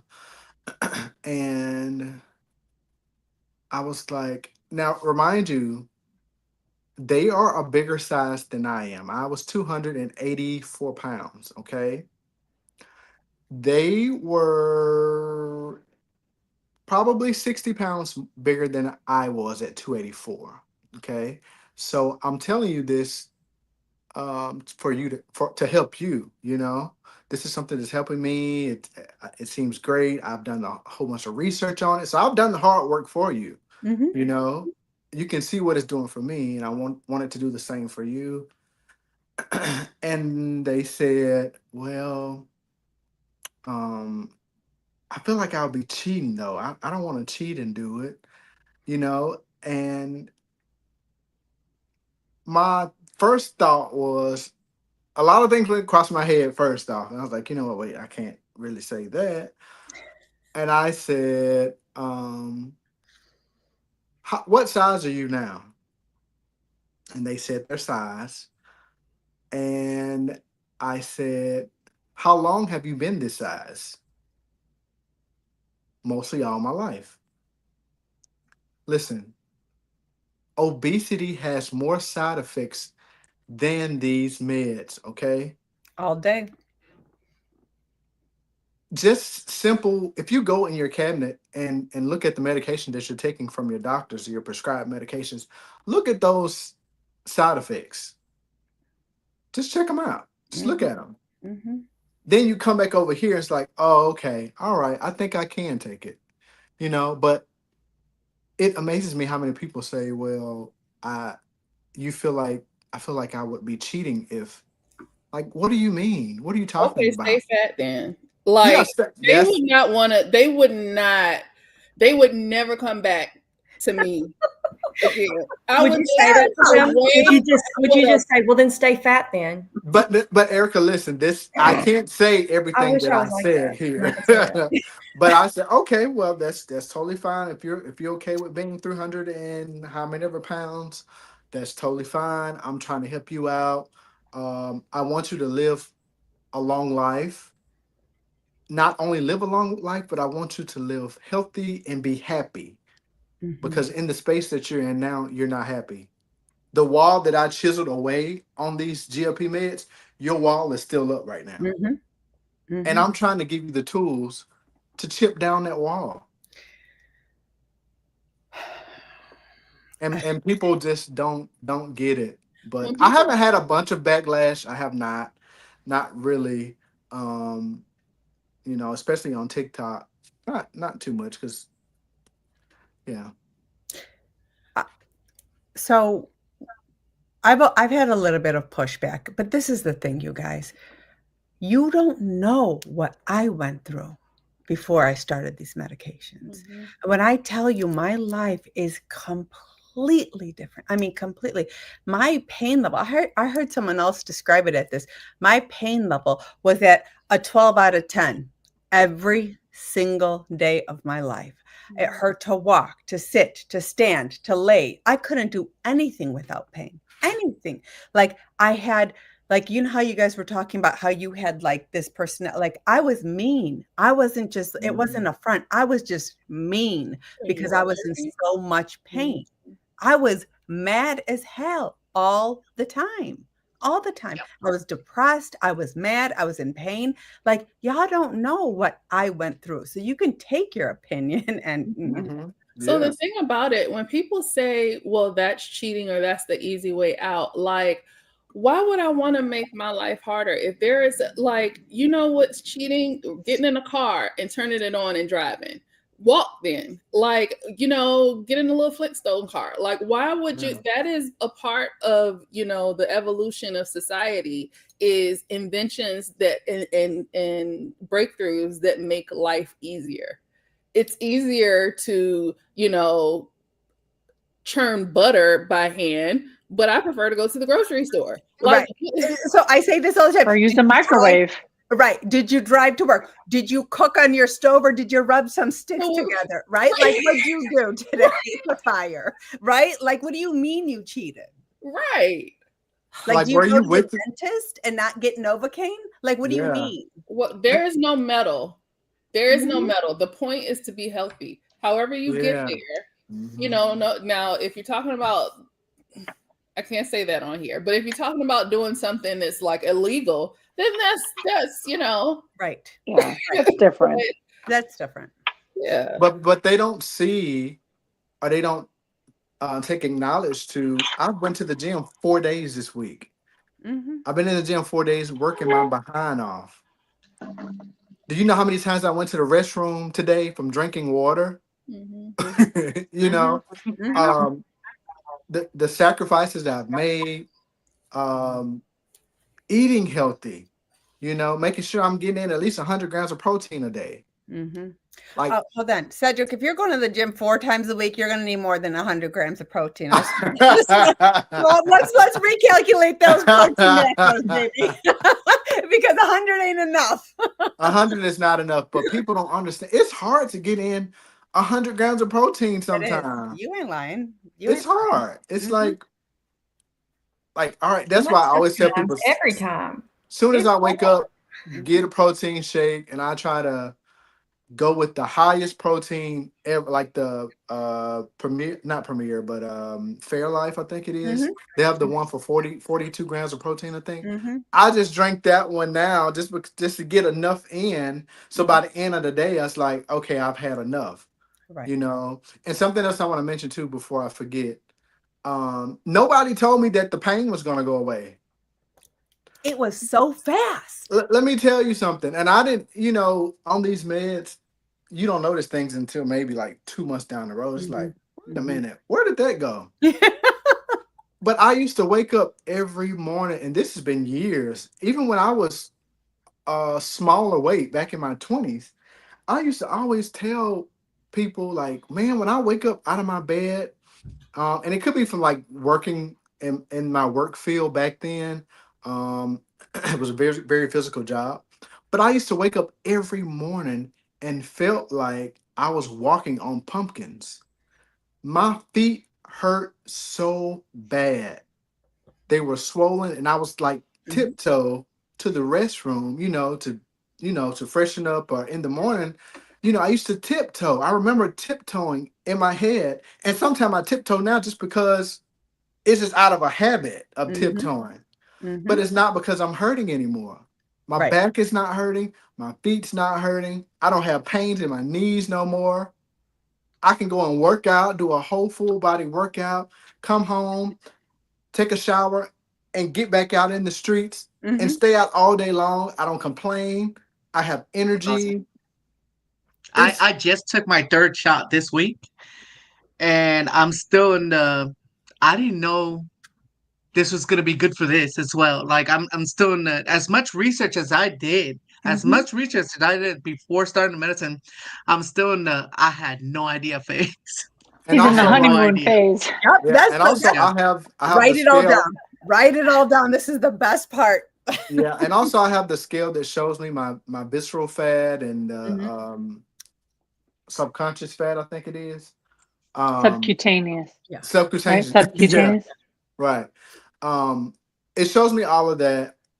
which has been great. I wish I would have had it in the beginning. I'm not sure how accurate it really is, but it gives me a good diagram of what I'm looking at, Mhm. of my journey. And we don't understand how important the visceral fat is, Mhm. Mm. Mhm. it's very important, and how far it has trended completely down, and that affects how you feel, just the bloating. Like, it's a beautiful feeling to just wake up in the morning and just feel like this, you know. Also, the food noise. I can just go on and on about it, but Mhm. the food noise. I used to wake up in the morning. I'm planning out what I'm going to eat, what I'm going to cook, what Mhm. I'm going to eat late, what I'm going to eat for breakfast, what I'm going to eat for lunch, what I'm going to eat for dinner. And when I first took my first injection, that 2.5, I was like, oh my God, this what normal people go through? Is this normal? Oh my God, that's exactly what I was saying. I had Mhm. no idea. I had no idea what. Yeah. And then I started to learn the term food noise, and that's exactly what I said, Cedric. This is what normal people must feel like? I've never felt this feeling in my entire life, Hmm. and it brought a little sadness at the same time. It's like what Sabrina said. We could have gotten this help a long time ago, and and Yeah. and and I wish I did, but I'm glad I got it though. But You that's know, scary for me, for the food noise to come back though. I think that's the scariest part for me. Yeah. Scared Is about that is too. is is hearing that food noise all day long. Even tomorrow, what I'm gonna eat tomorrow, what I'm gonna cook tomorrow, what I'm gonna do. I Mhm. don't care. I'm struggling. I'm struggling with that right now. I'll be really vulnerable right now. So I haven't done this in a really long time. I stopped at Publix to get some dinner, uh, and I started eating it in the car. I haven't done that since Mm. September of 2023. You know, you just like reach over and you're just like Yep. getting something out, getting this out, getting that out, and then by the time you get home, it's gone. That happened for the first time the other day, and that's why I said I'm struggling mentally, because Yeah. mentally that did something to me. um Well, hopefully you will be back on it yes. in a few weeks. Yeah, in a few weeks I am, but yeah, that's been mentally hard, the food noise. And it's not even, and it's even, um how I can describe it is, and you guys might not even think about this, that you do this at a restaurant. So you're at a restaurant, you're talking to your friends or talking to your family, and you're like, "Oh, I'm full. I'm done." Push your plate up, you don't need to eat any more of it. Well, now, yeah, I do that. I'm like, "Okay, I've eaten enough." But, oh, Indy's, she's still eating, so I'm just going to have another chip. Mhm. I'm just gonna have this. Mhm. I'm just gonna have that. I'm just gonna, oh, just a little more dip. the And mindless I am eating. full. Right. And I'm full. Mhm. But it's just mindless. I'm Yep. doing it. And Mhm. so that's something that's going on. So You know, hopefully it's pretty I soon. I never noticed that I did that prior to, because Hmm. once I started a GLP-1, when we're at a restaurant, I no longer will just continue to grab like a fry or a chip. Like, that's a marked difference from before this medication to now. Like, Yeah, that's something that I noticed. I didn't consciously realize that I wasn't doing it anymore mhm. until I started doing it again. And I don't go out to restaurants a lot. That's just, I try not to. But when I do, I noticed it. I have heard a tip of someone saying, as soon as you're done eating, box it. Yeah. Box it and set it to the side. I've heard that that's helped for like the mindless eating. When Yeah. you're having a conversation, you're not just mindlessly grabbing it. So I've heard that that has helped. Yeah. Tara, I'm sorry. You were going to say. that's okay. Yeah, No, so that sorry, it just um that again reminded me. So like my trial was randomized, and they, the nutritionist basically said, like, you'll know, obviously we can't tell you, or we don't even know, who gets it, who doesn't, but you'll know Mhm. because you're going to feel like you had Thanksgiving dinner every day, and I was like, okay, all right. So we did our first shot there in the office, and now I wake up the next day, and in my mind, because again, you're anticipating that this is going to be like everything else, right? It's not going to work. Mhm. And so I get up the next day and I'm like, looking at my husband and I'm like, God darn it, I didn't get the medication. And he's like, how do you know? And I'm like, well, because I don't feel any different. I don't feel, I still want to have breakfast. I still thinking about what we're going to have for lunch. And he's like, just give it some time. And I'm like, no, you don't understand. This lady said I'm going to feel like I ate Thanksgiving dinner. Day 2, basically the same thing. And I'm heartbroken at this point because I lost my oldest sister in 2018 to obesity. Mm. And I heard the snickers of the people saying like, oh my gosh, like, why couldn't she just get it together? And like, I can't, it wasn't like, wow, that's so terrible, she passed away. It was like, oh my gosh, she couldn't even, control herself, kind of a thing. And I started thinking about that about me. I mean, my son was young at the time. My daughter was, she was a teenager, but still, I'm like, I need to be around for a long time. And then 2 years later is when my trial started. So now day 2, I'm like, I didn't get the medication. Day 3, I'm sitting at my desk at work. Normal, everything's normal. All of a sudden, I look down at my watch and I'm like, it's like 11 o'clock.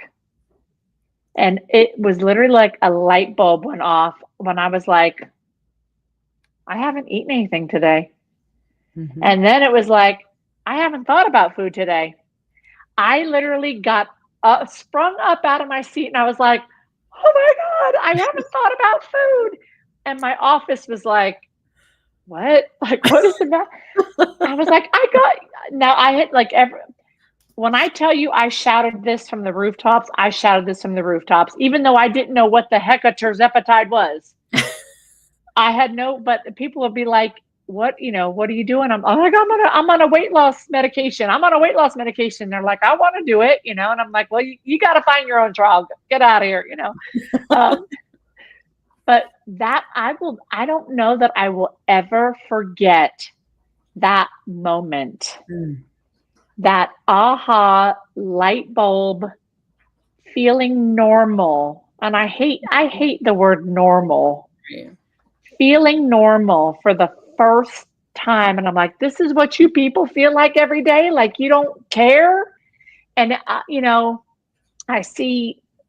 I try not to, but you can't help but pay attention to the comments and people's videos and posts and things like that. And like, oh, of course you're losing weight. You don't eat.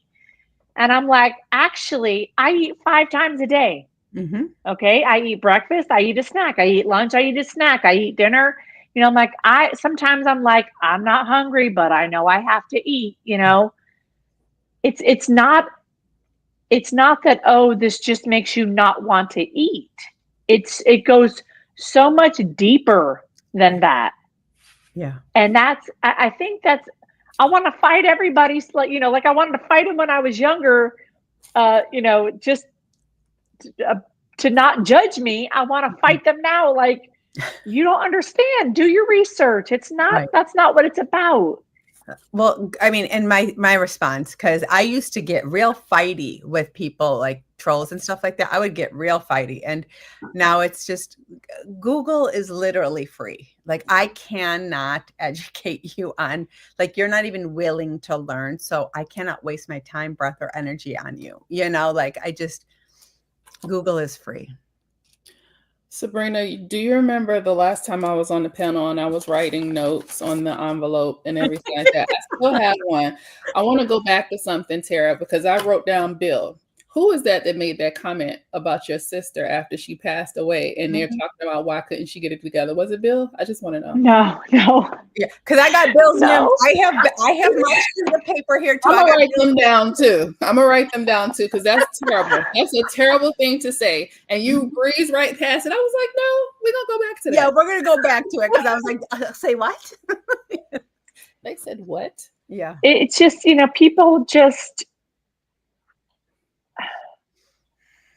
people are just so insensitive. The world is just so insensitive. And I blame part of that on, I don't want to just say social media, just keyboard warriors, right? We have so much less real interaction. Like this to me is real interaction. We're face to face. We're looking each other in the eyes.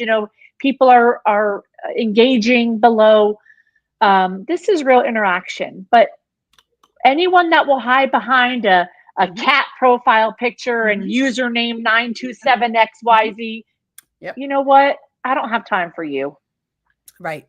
Have some real interaction. Be a real human being. And my God, have a heart. Well, I think my sister had a daughter. My sister had grandchildren. My sister had siblings and friends, and she was a human. She suffered from a disease. That's what I was going to say. Yeah, I think that this stems from all of this, stems from society as a whole. They do not consider obesity a disease. Still at large, people they look at it as a moral failing. Eat less, move more. You have no willpower. You are choosing to be this way. Yep. And I also think that people in bigger bodies have been such an easy target for society for so long. That's one of the reasons why there's so much pushback on these medications, because it's like, oh, look at those big people, those fatties being lazy again, like they usually are, taking the easy way out. It's so easy for society to to pick on us. And I feel like it's like no matter what we do, if you've been in a bigger body, so people are going to try to tear you down. Even when you're in the smaller body, they're going to be like, well, you cheated to get here. So it's like, when it comes to the pushback, you just gotta ignore it. We cannot win. We cannot.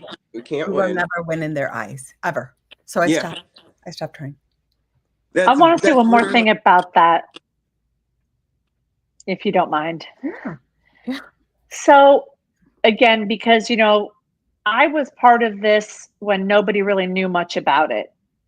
So I was kind of an anomaly, because either a lot of people in trials didn't get medication. I hate the terms, hyper responder and all that stuff, but if that's really a thing, I was a hyper responder. I lost 20 pounds in the first month, 70 pounds in the first 6 months. And so the weight was just flying off. But again, a lot of that was the inflammation finally being released, and, all of the other things that my body was just holding on to. But it got me a lot of attention. I know, Sabrina, you know this, but I was on, the Tamron Hall show. I was on Good Morning America. I was on the Today Show. All kinds of newspaper, Insider, Wall Street Journal, all these people were reaching out to me. And it was very exciting, of course, because I'm like, well, nobody ever was really interested in me before, and I really wanted to share what I was experiencing. And again, there was no GLP-1 community yet. The very first article that I did, and I think it was for Insider, and I was so excited. I was very proud, proud to be helping to get the message out and, bringing this information to people. One of the comments I read from somebody said to me, "How did you let yourself get that big? You should have just pulled the..." And oh my, I cannot tell you what that did to me. I literally was like calling the person who wrote the article. I'm like, take it down, take it down, take it down. And she was like, we can't, and I was like, no, you don't understand. I didn't think about this. Wasn't prepared for this. And my daughter finally, she's like, Mom, you have to stop. Don't read them. Just don't. It was disgusting. The things that people were saying were so disgusting. And I never I never thought about that part of it. I thought about oh, I'm so excited. I want people to know about this. I want others to get help. And I never thought about the other side of it. And it's like,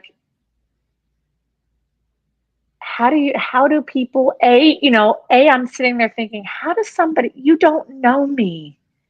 You don't know all the things I did. I don't eat that different than I did when I weighed 342 pounds. I really don't. I didn't sit on my couch and stuff my face 24/7.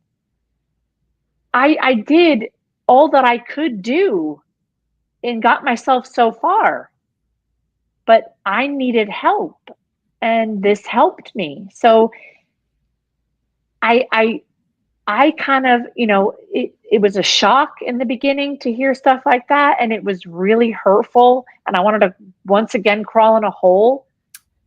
But once I got over that initial shock, I let that fuel me.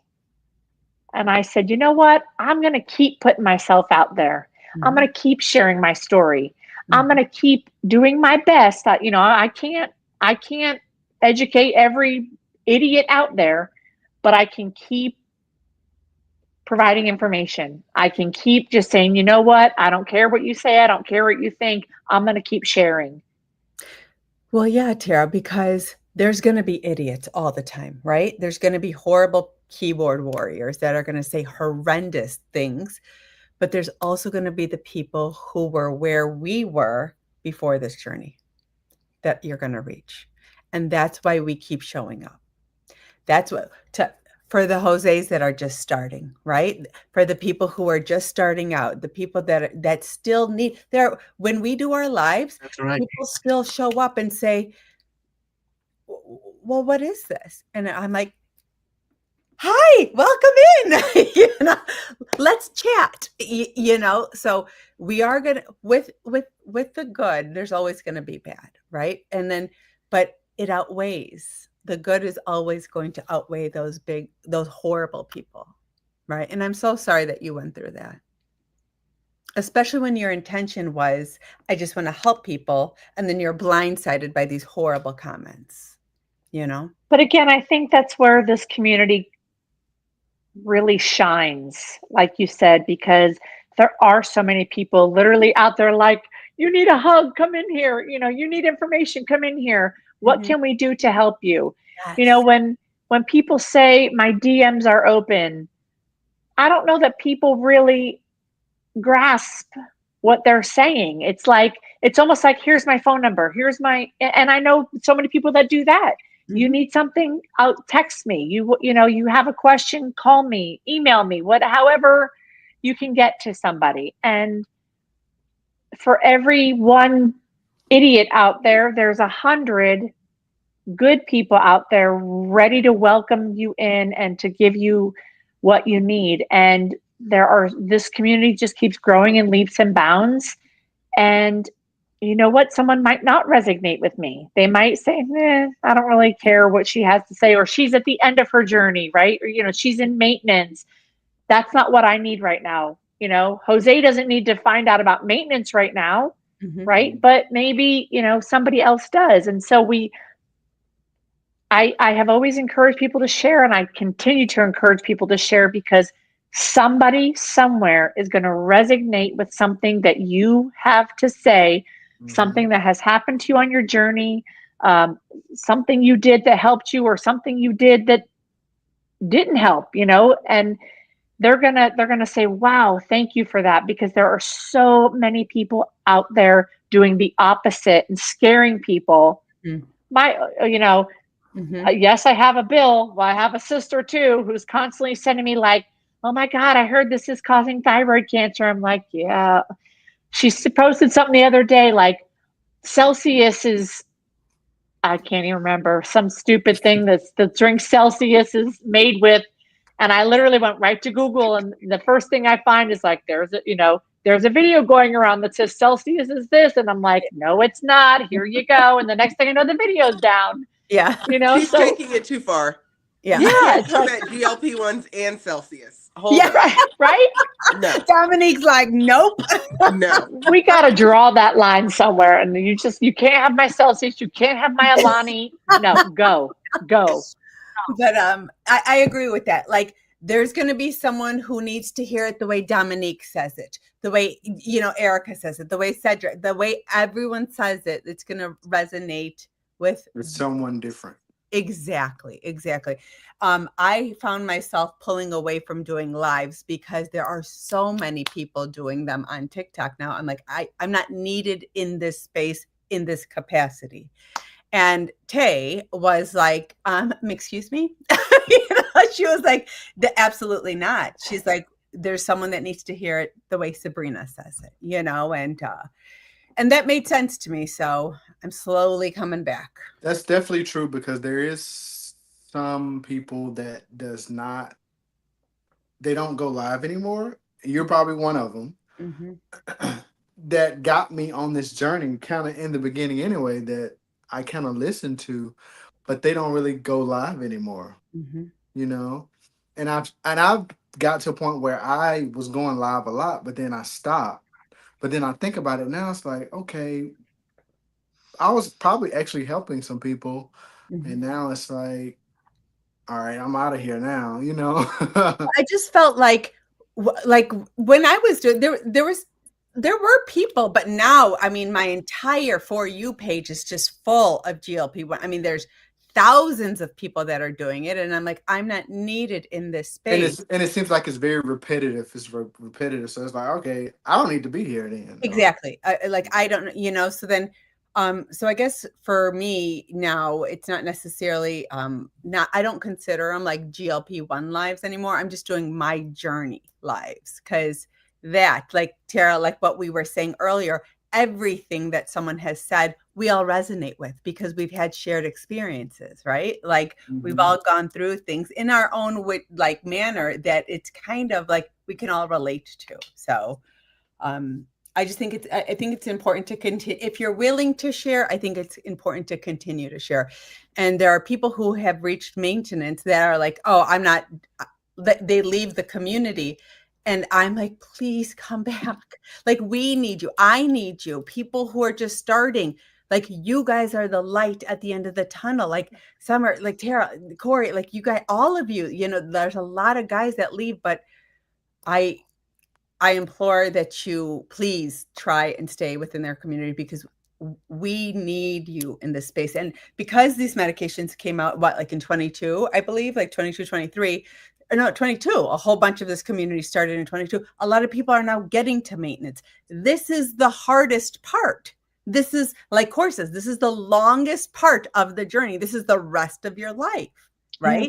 So, and there's not a lot out there for it. So I think it's very important. And that's scary. That's scary too. It's like, okay, because really, truthfully, I had a goal once I first started.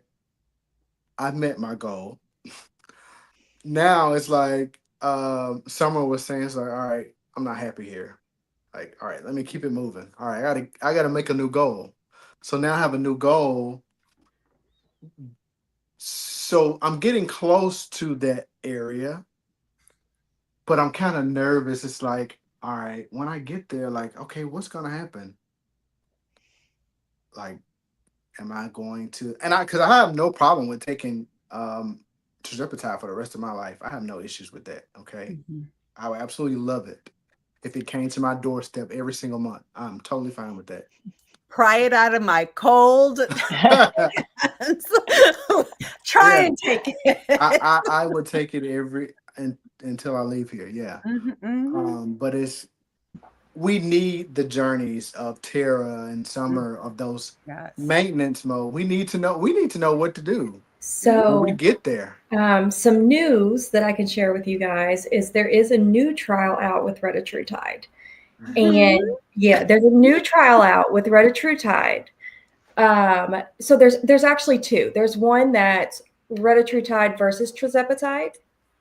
So you get one of those two, and then they're studying the effects of which ones works better. But the one that I was interested in, and I actually inquired about through my trial location, You will get retatrutide for 80 weeks. After the 80 weeks, you are randomized into 3 different categories. So you either stay on the high dose for, I think it's 4 months. You get on a lower dose, they titrate you down for 4 months, or you just don't get the medication. So you are guaranteed retatrutide for at least 80 weeks, which is what I did. I did 80 weeks. Mine was 80 weeks. So I can tell you guys, to get in that trial, you just go to clinicaltrial.gov, find your location if there's one near you, but you do have to be off of a GLP-1 for 90 days. So that is a kind of a sacrifice that you have to make if you're wanting to be. For the potential of retatrutide, Yes. I could come off of that's what I'm saying. So it's worth it, and this one is even more worth it because, like Tara said, hers was a 1 in 4, which is terrifying to me. That is terrifying to me because I just knew mine was 3 to 1. You had 3. You could 3 got the medication, 1 did not, and I just knew I was going to be that one. I was going to be the one that was in the clinical trial that I signed up for, and I did sign up for it to lose weight, but I signed up for it. I said, if I get the placebo, I'm going to take the nutritionist that they offer you. I'm going to take they do the blood work, and they do, you get health care. I'm going to take all of that and try to do the best that I can with this opportunity for the length of the trial. I'm not going to drop out just because, I didn't get the drug. So with this one, you do get the drug, but you do have the maintenance part. That's the part that's scary, is that you could get none. And also, I would be scared to stay on the highest dose. I don't know if Tara experienced this. On the highest dose, it started making me sick. My body did not want to take the highest dose anymore. I needed to be lowered, and I'm even going to start on the lowest and try to stay as low as I can on semaglutide. But yeah, there are trials going on. Question. Go ahead. Yeah. There is no, for Tara and for you. I believe with the Lilly trials, titration is just automatically, like, they move you up, right? Like, there is no, I'm going to hang out here. Like, I'm going to hang out at 7.5. There is none of that. And so if it's working, they do not study if it's working for you or not. You are on a schedule, a set schedule, whichever. So I don't know. I only know my study. In my study, you either were not on the drug, you were going to get the drug and get titrated up to like the 3rd level, or you were going to get titrated up to the highest level. Oh, and also in the comments, Mimi just said that. She's they're in the trial as well. And so no, with mine, I went all the way up to the highest dose. And the only reason I know that is because they did have to titrate me down. And so they did have to tell me that I was getting titrated down, and thus my trial would end at the 80 weeks. I wouldn't be able to extend. And that if I did continue to lose weight, then I would have to stop the medication, indefinitely until the end of the trial. In my trial, which I didn't even know this in the beginning. I mean, it was in the paperwork, but I really didn't read the paperwork, to be honest with you. But they started us. I know. You know what? Like, when desperate times, right? I it's desperate times for me too. I was like, I don't care what's in it. Just give it to me. But they started us at 5. Oh, okay. Then they titrated us to 10. So from 5 to 10, and then from 10 to 15, we didn't do any of the 0.5s. Okay. That's in a whole 18-month trial. But here is what's different for me. My trial, like I said, was 18 months, right? And I lost 132 pounds in that 18 months. As it was ending, same thing, like we got our last dose in, let's say like in April. We came back in May for a weigh-in just to see what happened in that 30 days. And then it was like, bye-bye now. never to hear from them again. Yeah. But that was in 2021 where there was no medication available. So Oh. when my trial ended, I went a year with no medication. You want to talk about scared? I was scared to death because, first of all, I hadn't even gotten to Wonderland yet. But now, I was kind of like in that mindset, like, okay, I've been doing this for 18 months. I know what to do, like we did in every other thing we tried, right? I know what to do. I know how to do this. And for a year, now I won't say that I was perfect. Obviously that food noise came back, but I battled it as best as I possibly could. And still eating the same and exercising, I gained like 15 pounds, which I know is not horrible in a year. But if you think about that, I was still doing all the things other than medication. I was doing everything else I had been doing and gained 15 pounds. And I'm like, if this isn't proof that there's other things going on than I'm just stuffing my face or, what have you. I'm like, I don't know what is. Yeah, that's proof of metabolic. Right, That's but exactly what that is. I'll tell you, by God, when that freaking coupon came out and that Medicaid, I was like, do not pass go, do not collect $200. I'm getting that dang coupon, and you better get out of my way when it's time to go to the pharmacy. Yep. And I was calling pharmacies like, move. That's right. I'm calling pharmacies saying, nope, you enter that coupon this way. Nope, you need to enter this number. Nope. I was like, okay, if you won't do it, then I'm just going to pass you to another one. Oh, God. I will go to another pharmacy. Yeah. I was like an addict. Yeah. Getting going wherever they needed to go, calling whoever needed to go, whatever time of the day it was. 2 hours to this one that has it in stock. No problem. I'm on my way. No problem. It's because we got a taste of what it feels like to be on the other side. Yeah. Like when I tell you, I am not going back. Yeah. I am not going back because I know the word normal is like, but this is what it feels like to exist on the other side of that. Mm-hmm. Yeah. I'm not going back no matter what that looks like. I'm not doing the other thing is, again, this is just what I've done, and I've obviously, done it through my provider and things like that. But I have, I'm going full blown guinea pig. I'm like, I was a guinea pig from the get go. So I have tried. I've been on brand. I've done compound. I've tried semaglutide. I mean, you name it. I'm like, I want to know all about it. Yeah. I want to know all about all of it. And I want to be able to tell people as much as I can. And again, I can only tell people what I've done and what's worked and hasn't worked for me. Mm-hmm. But at the same time, I'm like, why not go down this rabbit hole as far as it goes and see what's out there and what it does and how it affects me. And for, you said something about addiction, but I had a lady on my live, from what I've seen too, from doing a little research, that they were going to be doing trials for addictions, right? Mm-hmm. Mm-hmm. And I had this lady on my live. She said that she started tirzepatide, and she smoked for 30 some years. Mm-hmm. She haven't smoked in 3 months. Mm-hmm. Yep. She started one week. The next week she could not pick it up and put it to her. She could not smoke anymore. Oh, yeah. Yeah. And that also goes to, so listen. On the weekends, I enjoy having a drink sometime, okay?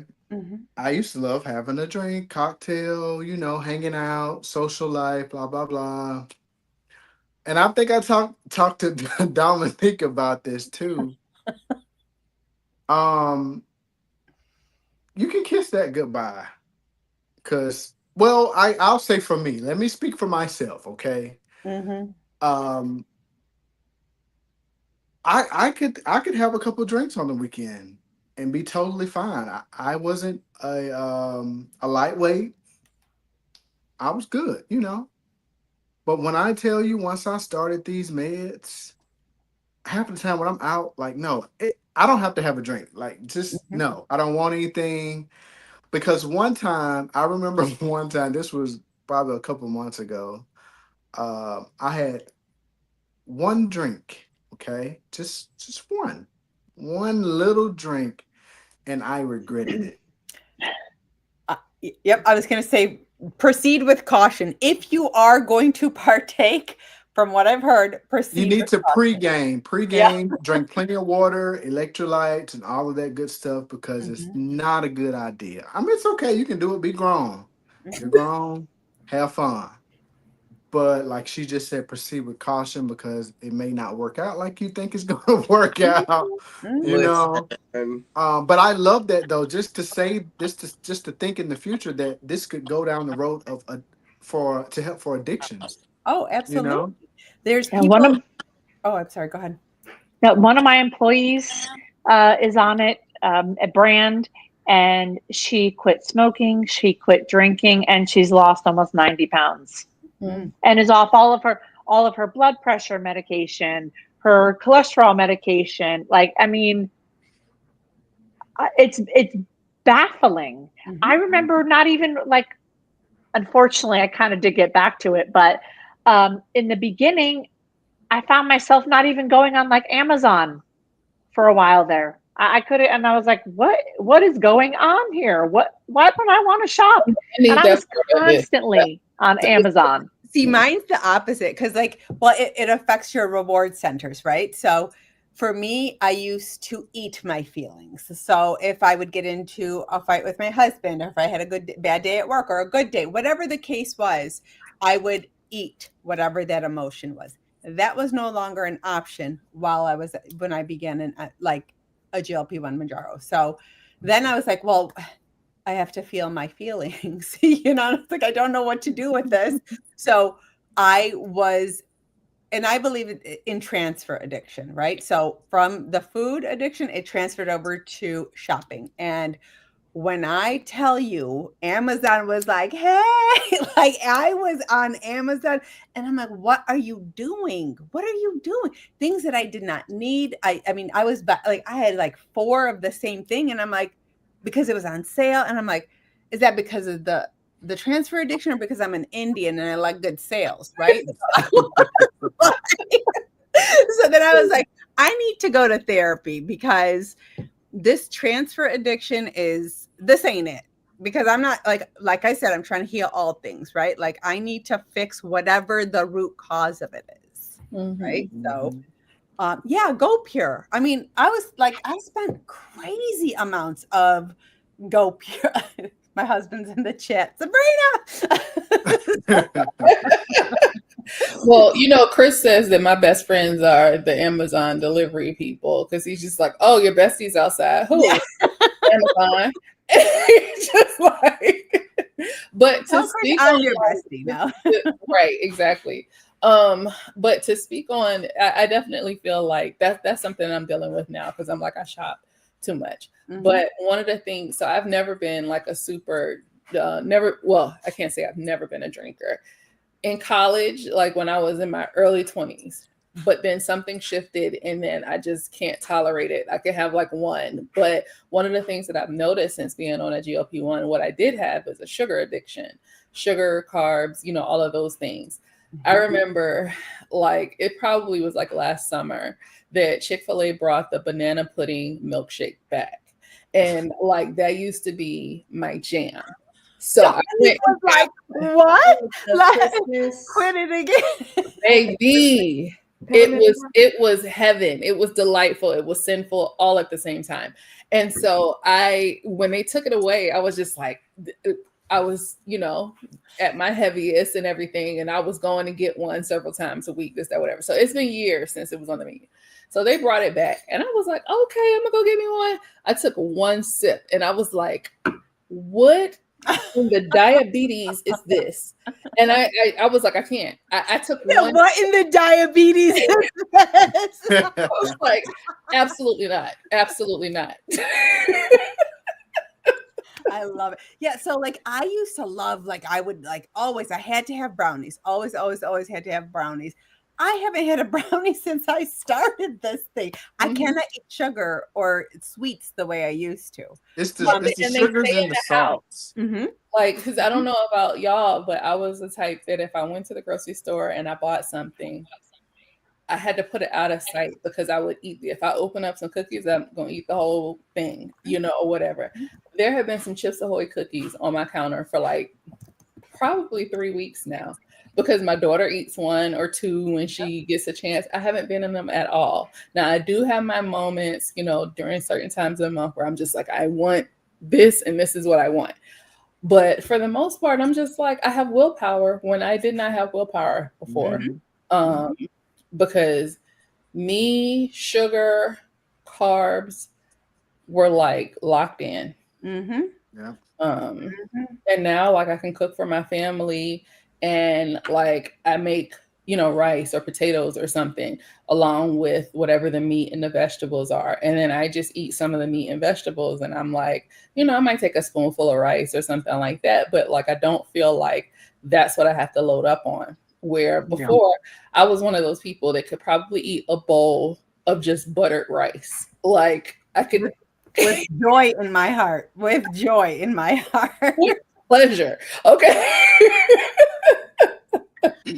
I love it. Fun fact, sidebar. I used to eat the buttered noodle, like when you butter the noodles for macaroni and cheese. Child, I would like have a whole bowl of it, or I'd like keep eating to make. But while I'm trying to make the macaroni and cheese, I'm eating the buttered macaroni and cheese with some salt and pepper. But anyway, sorry.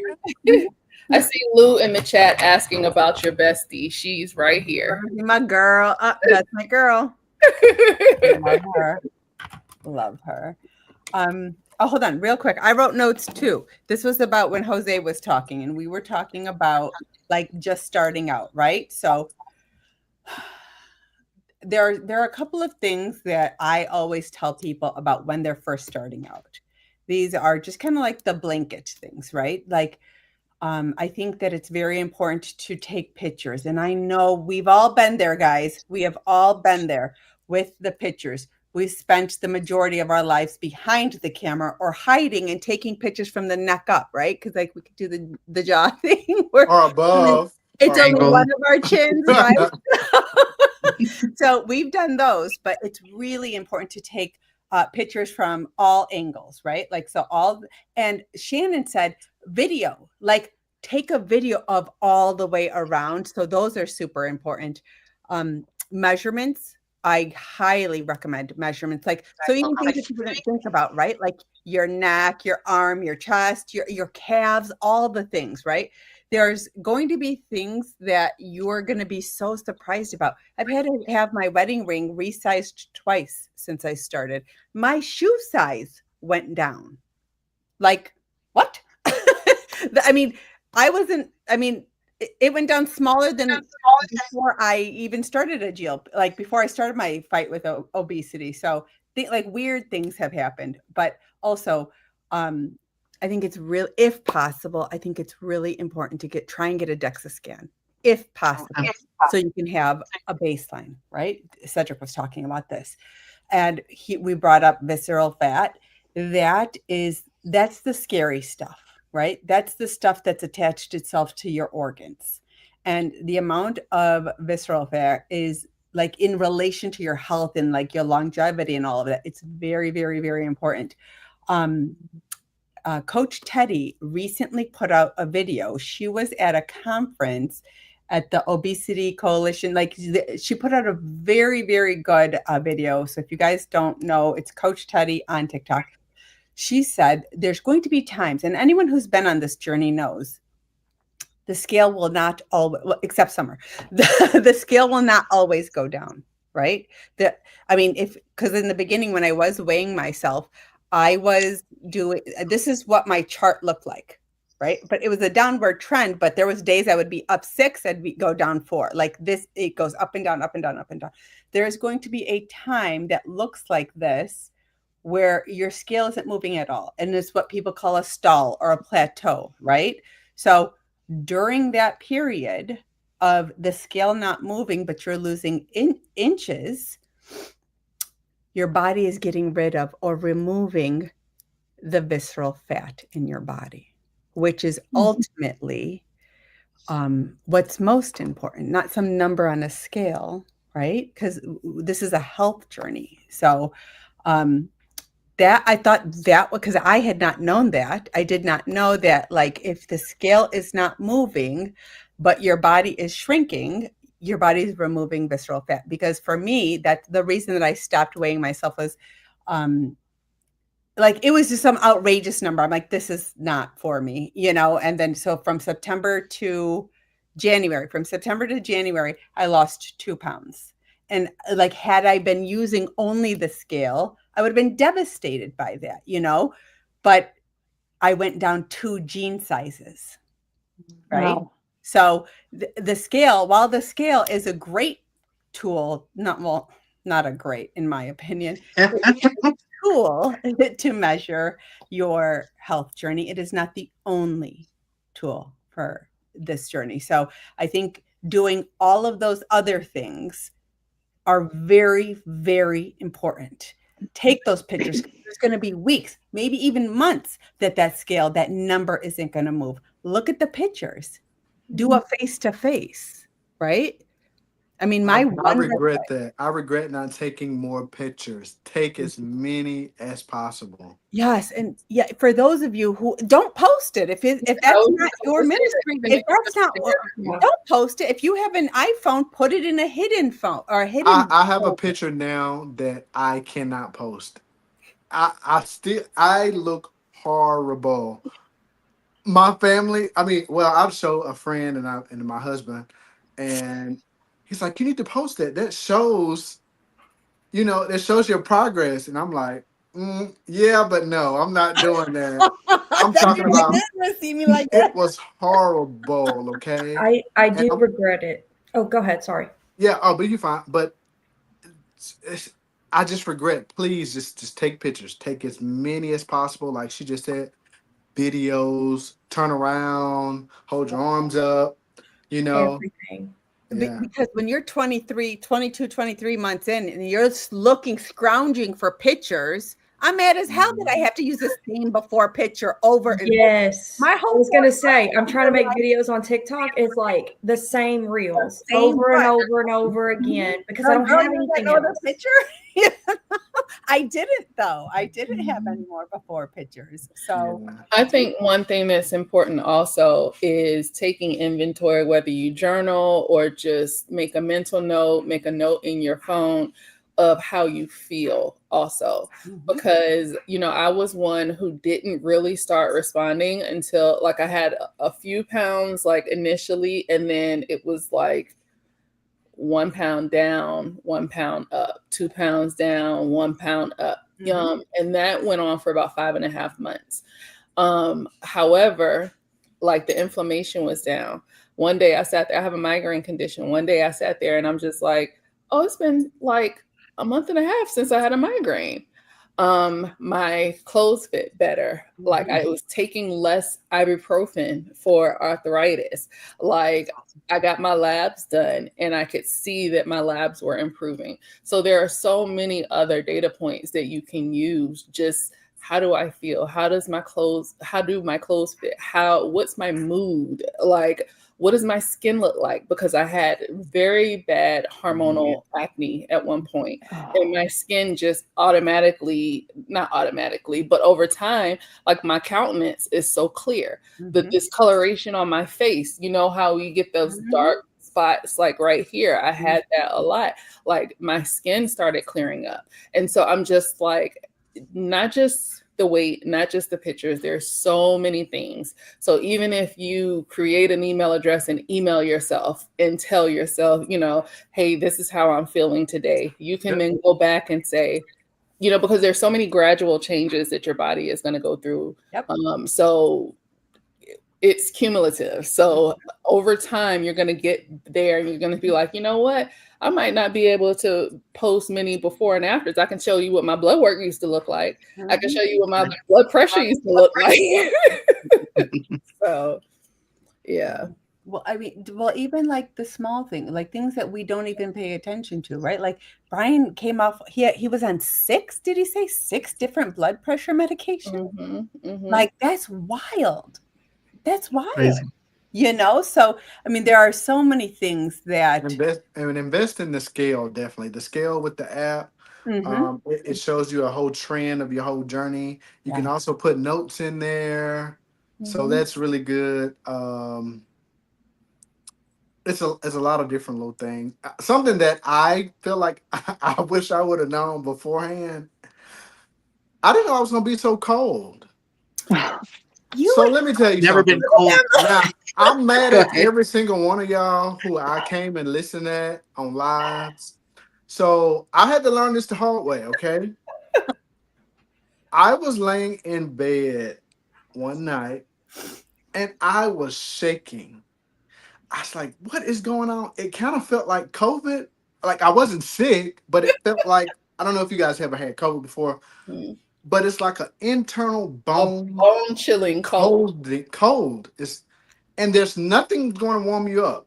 Okay. my husband, he is tired of me because I go put my hand on his back because he's inferno. Yep. Like, I do that too. Jose, off me. Are you so cold? Jose, go and get you an electric blanket. I have Okay. an one now. electric blanket that's only on my side of the bed. Every Listen, room, every single room has one. my Thank you. my little sister is so sick of me because when we drive in the car, I put the heat on. It'll be like 60 degrees out. I have the heat blasting.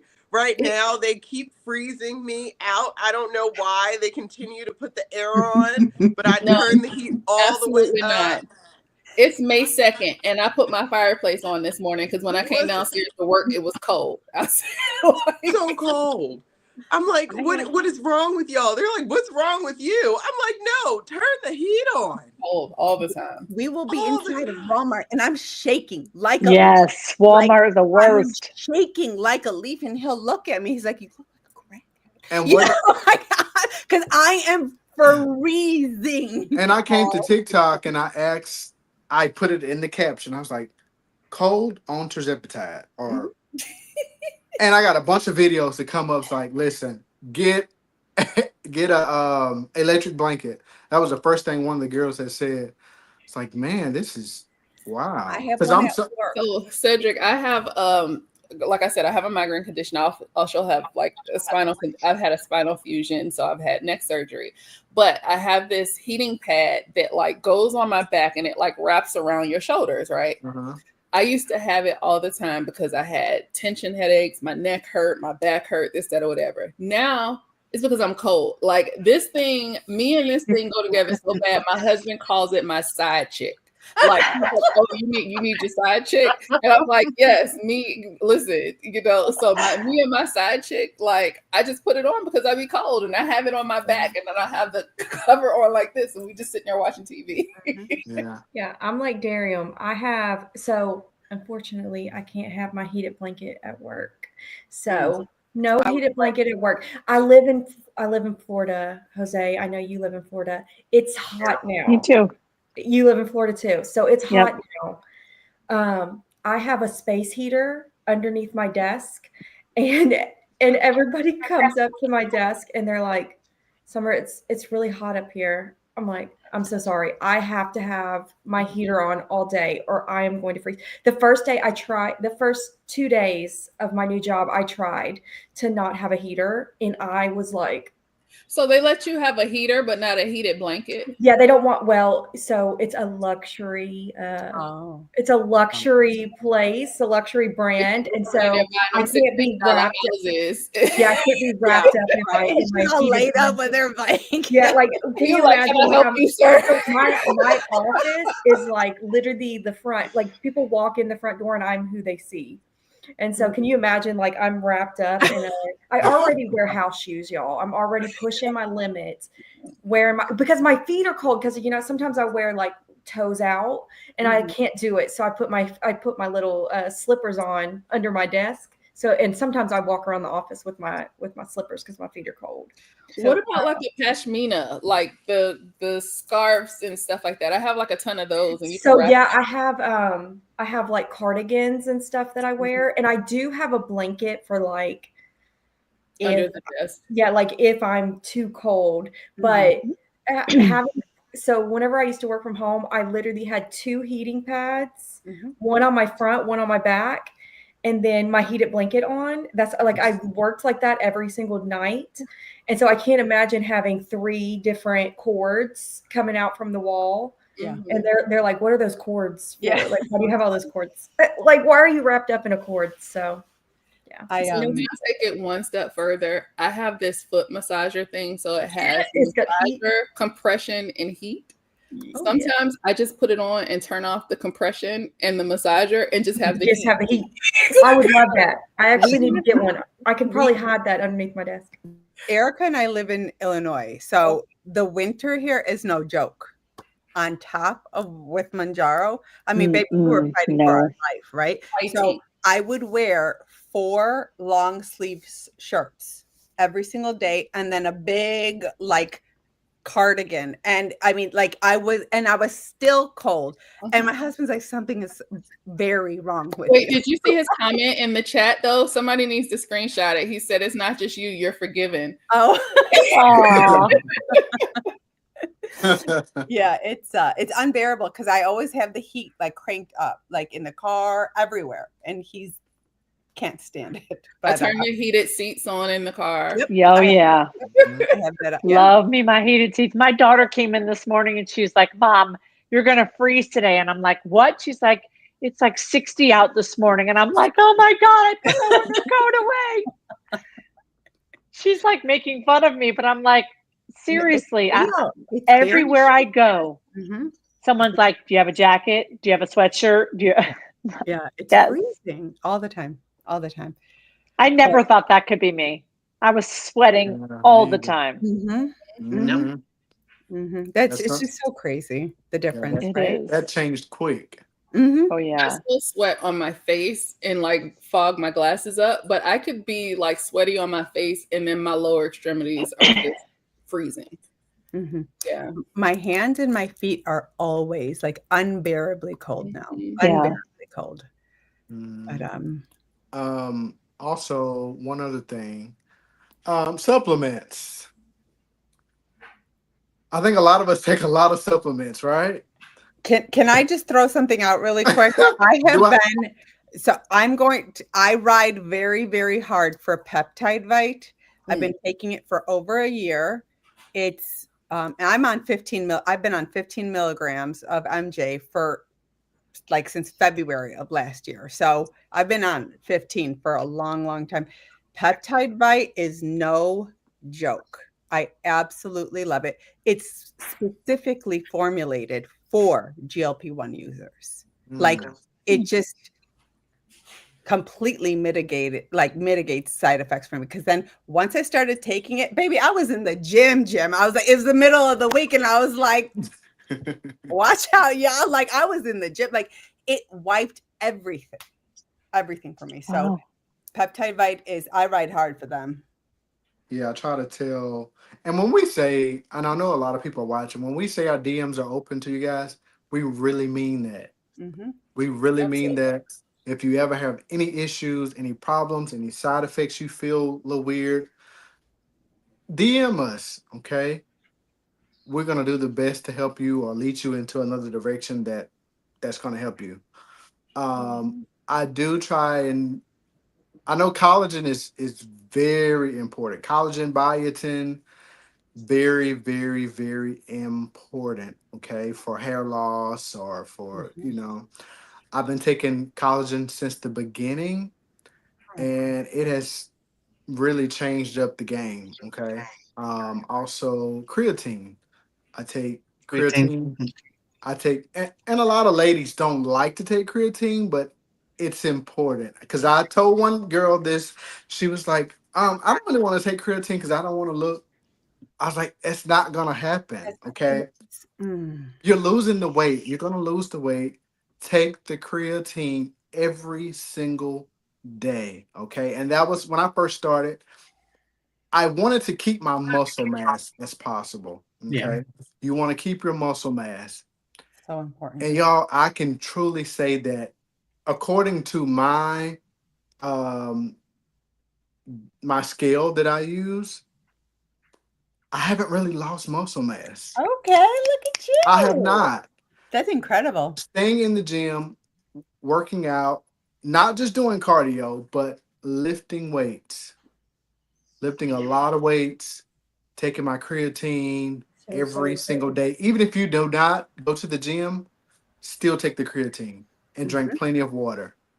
Lifting weights is so important, even if it's like 2 pound, 5 pound weights for girl. Like I know, we're not as strong, but just from me losing the weight, I didn't do that as much as I should have. And like arms, they're getting better now that I've started, you know, doing weights, but definitely. Mm-hmm. I feel very, very strongly about this. You are going to lose muscle mass on any health journey, Yeah. but it's extremely important. And and I say this every time, not everyone is a gym girly, not everyone is a gym bro. This community has a lot of trauma that revolves around the gym. You don't need to go to the gym. There's resistant bands at home.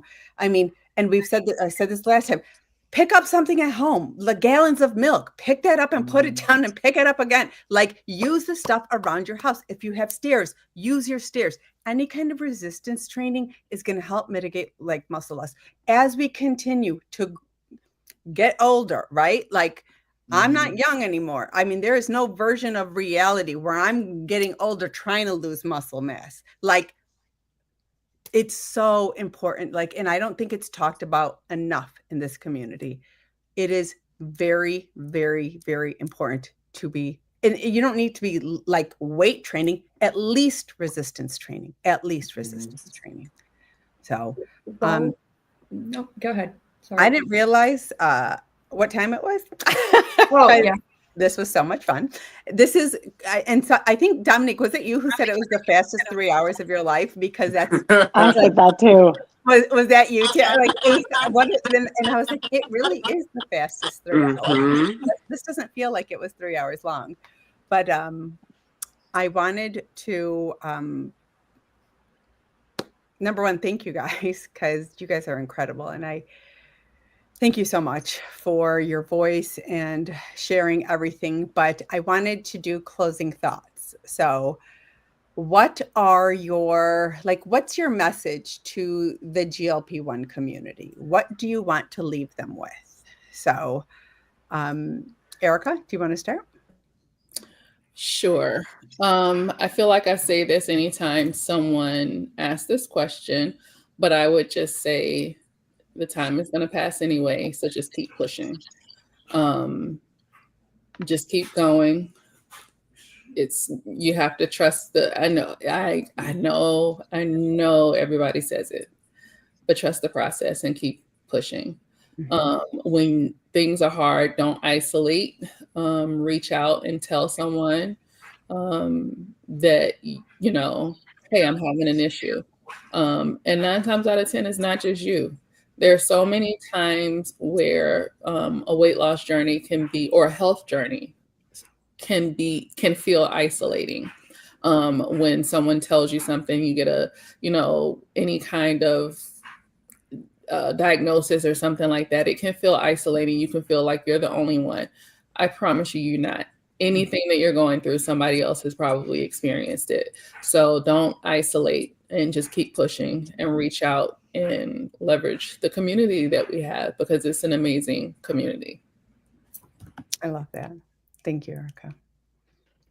Jose. For me, I think don't be afraid to get help.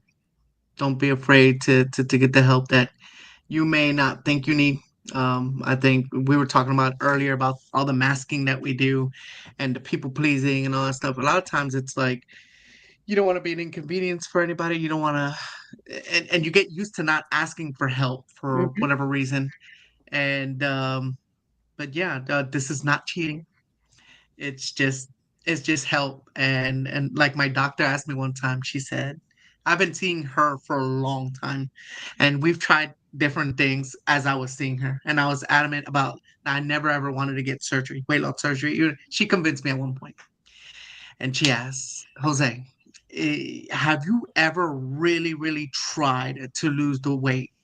Like really, really gave it, an effort. And I thought she was saying it like she was like coming down on me. Like, have Mhm. you actually? No, but she really wanted to know because she wanted to bring up the point that, hey, maybe it's time for you to, to get some more help. Maybe it's time to stop trying to white knuckle it and trying to rely on discipline, alone. Maybe it's Mhm. time for you to see that you've struggled long enough, get the help. That's Yeah, my message. I love that. Thank you. Thank you, guys. Dominique? I think for me, and I'm not only talking to the community, I'm talking to myself, is have patience. This journey is not linear at all. There's going to be ups and downs. I've even gained while on this journey. Mhm. Um, and that's just a part of the journey, and that's okay. Um, so just being patient and trusting your body and knowing that you know at the end of the day it's all going to work out. So don't don't get frustrated, don't get so fixated on I need to hit my goals, because it's way more than that. And being on this journey has given me way more than a number on a scale. Like, don't get me wrong, now I do like the little, Yeah, the razzle dazzle. yeah, I do like the little, I'm seeing the waist again. I'm liking that. But it's bigger than that. It's not being on high blood pressure medications. It's being able to fit in amusement park rides with my son. It's given me my life back. So just being patient and enjoying the journey. I love that. Tara?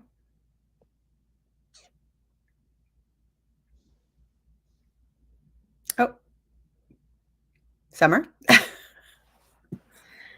So I just wanted to say, find your community. So a lot of us forget that losing weight is lonely. It can be lonely. Mhm. You could feel like you're, by yourself in it. And I mean, you're going from one body to another, basically, is what you're doing. I lost an entire person. So yeah, just find your community, keep going, take every little win. Uh, celebrate every little win, no matter what it is. Like non-scale victories. Love that that people do those, because that is so important. Because people do focus so much on, when they step on that scale in the morning, they're like, oh, I have to do it at a certain thing, like no shoes, no clothes, right in the morning before anything to eat. Find your community, y'all. Thanks for having me. Oh my God, of course. Thank you. Tara? I know. Sorry, I swear. I'm like, oh no, where'd I go? Oh, a couple things I would say. Continue to advocate for yourself, because I think that's one thing that a lot of us have learned along this journey, is that you are your own best advocate. Mhm. I would say that this is a journey, I mean, a marathon and not a sprint, Mhm. right? That at the end of the day, we might be looking to get to a certain number, but really we're looking to get to a certain health. Mhm. And that's really what the focus should be. And I think the biggest thing I've learned cumulatively is that, we say this a lot, but comparison is the thief of all joy, Mhm. right? Somebody might lose a pound in a month. Somebody might lose 30 pounds in a month. Somebody might gain a pound in a month. Don't let what other people have going on, don't let that take anything away from you. Mhm. because I think just whether the scale is moving or not, the fact that you are pouring into yourself, right? That you're prioritizing yourself. That's the biggest part of the battle. At the end of the day, eventually something's going to give, right? Eventually the scale is going to move, or the A1C is going to come down. But just don't let what's going on for somebody else take away from what you're doing for yourself. That's And so thank true. you for having me. Of course. Thank you. Cedric? I would like to say, give yourself grace, like I've said earlier before. This is a journey. In the beginning of my journey here, I just wanted a nice beach body. I wanted to feel comfortable on the beach with my shirt off, and that's what I wanted. That's in my mind. But being here now, it's like it was more mental for me. It was a mental change. It was a mental journey. A lot of growth. You get to know a lot of things about yourself as you're losing weight. Once you lose all those pounds, but just give yourself grace. Be patient. Be kind to yourself. A lot of times we look in the mirror, we're not really kind to ourselves. Mhm. We look in the mirror and just some of the thoughts that come across your mind by just looking in the mirror Mhm. is terrible things that comes through your mind. But like I said, give yourself grace, love on yourself. Wake up in the morning, give yourself a hug. Mhm. Give your own self a hug. If you're single, you don't have anybody to give you a hug, give your own self a hug. You know, love on yourself in this journey. And that's I it. love that. And thank you for having me. I really, really enjoy it. Like I said, this is, like she said, this is the shortest 3 hours. Right? It doesn't even feel like 3, because I'm not going to lie to you guys. A lot of people don't come on because they're like, maybe 3 hours is a long time. But while you're up here, this is the fastest 3 hours I It have. sure is. Right? And, Like it and doesn't I'm sure even I have another hour worth of conversation in me right now. So, but anyways, I've really enjoyed tonight. Love to see y'all beautiful faces, and I really, really, really enjoyed it. I did too. And I deeply appreciate everyone's time. I deeply appreciate everyone sharing their voice. Jose, you just started this journey and you were willing to come up. So I appreciate you. Thank you. Everyone is at different stages. And it's so important for different voices and people to be represented in this community. And I appreciate you. And I know so many others do as well, for you sharing your voices and your time. I just want to quickly thank Dave. I want to thank the chat and everyone who hung out with us. You guys are amazing. I love you guys so much. And so my closing thought is, and I agree with this. Find your people in this community. It will completely change your journey. Find your people. And like Coco has said this before in the past, just because you're on the same medication as someone doesn't make them your people. Find your people, the ones that you relate to the most, the ones that you're like, I've made lifelong friendships that I know that I'm going to carry with for the rest of my life, So, and remember that you're more than a number. We are more than a number. Remember why when you get discouraged, remember why you even started this journey. It was for most of us, it was with the intention to live a healthier life, to become the best version of ourselves. And I think for people who continue to show up, like, I give you props. Keep showing up. You're worth it. Continue to choose you. Continue to choose you. So, and I'm always pushing that hashtag stronger with GLP-1, right? That's all the time, stronger with GLP-1. So I want us to continue to show up and get stronger with GLP-1. So I love everyone. Thank you guys. I hope to see you guys. I hope you guys tune in next time. And we love you. Did Bye. we do a picture? Did I miss the picture? Yeah, we're going to do it after. So stay on. Okay. Bye, everyone.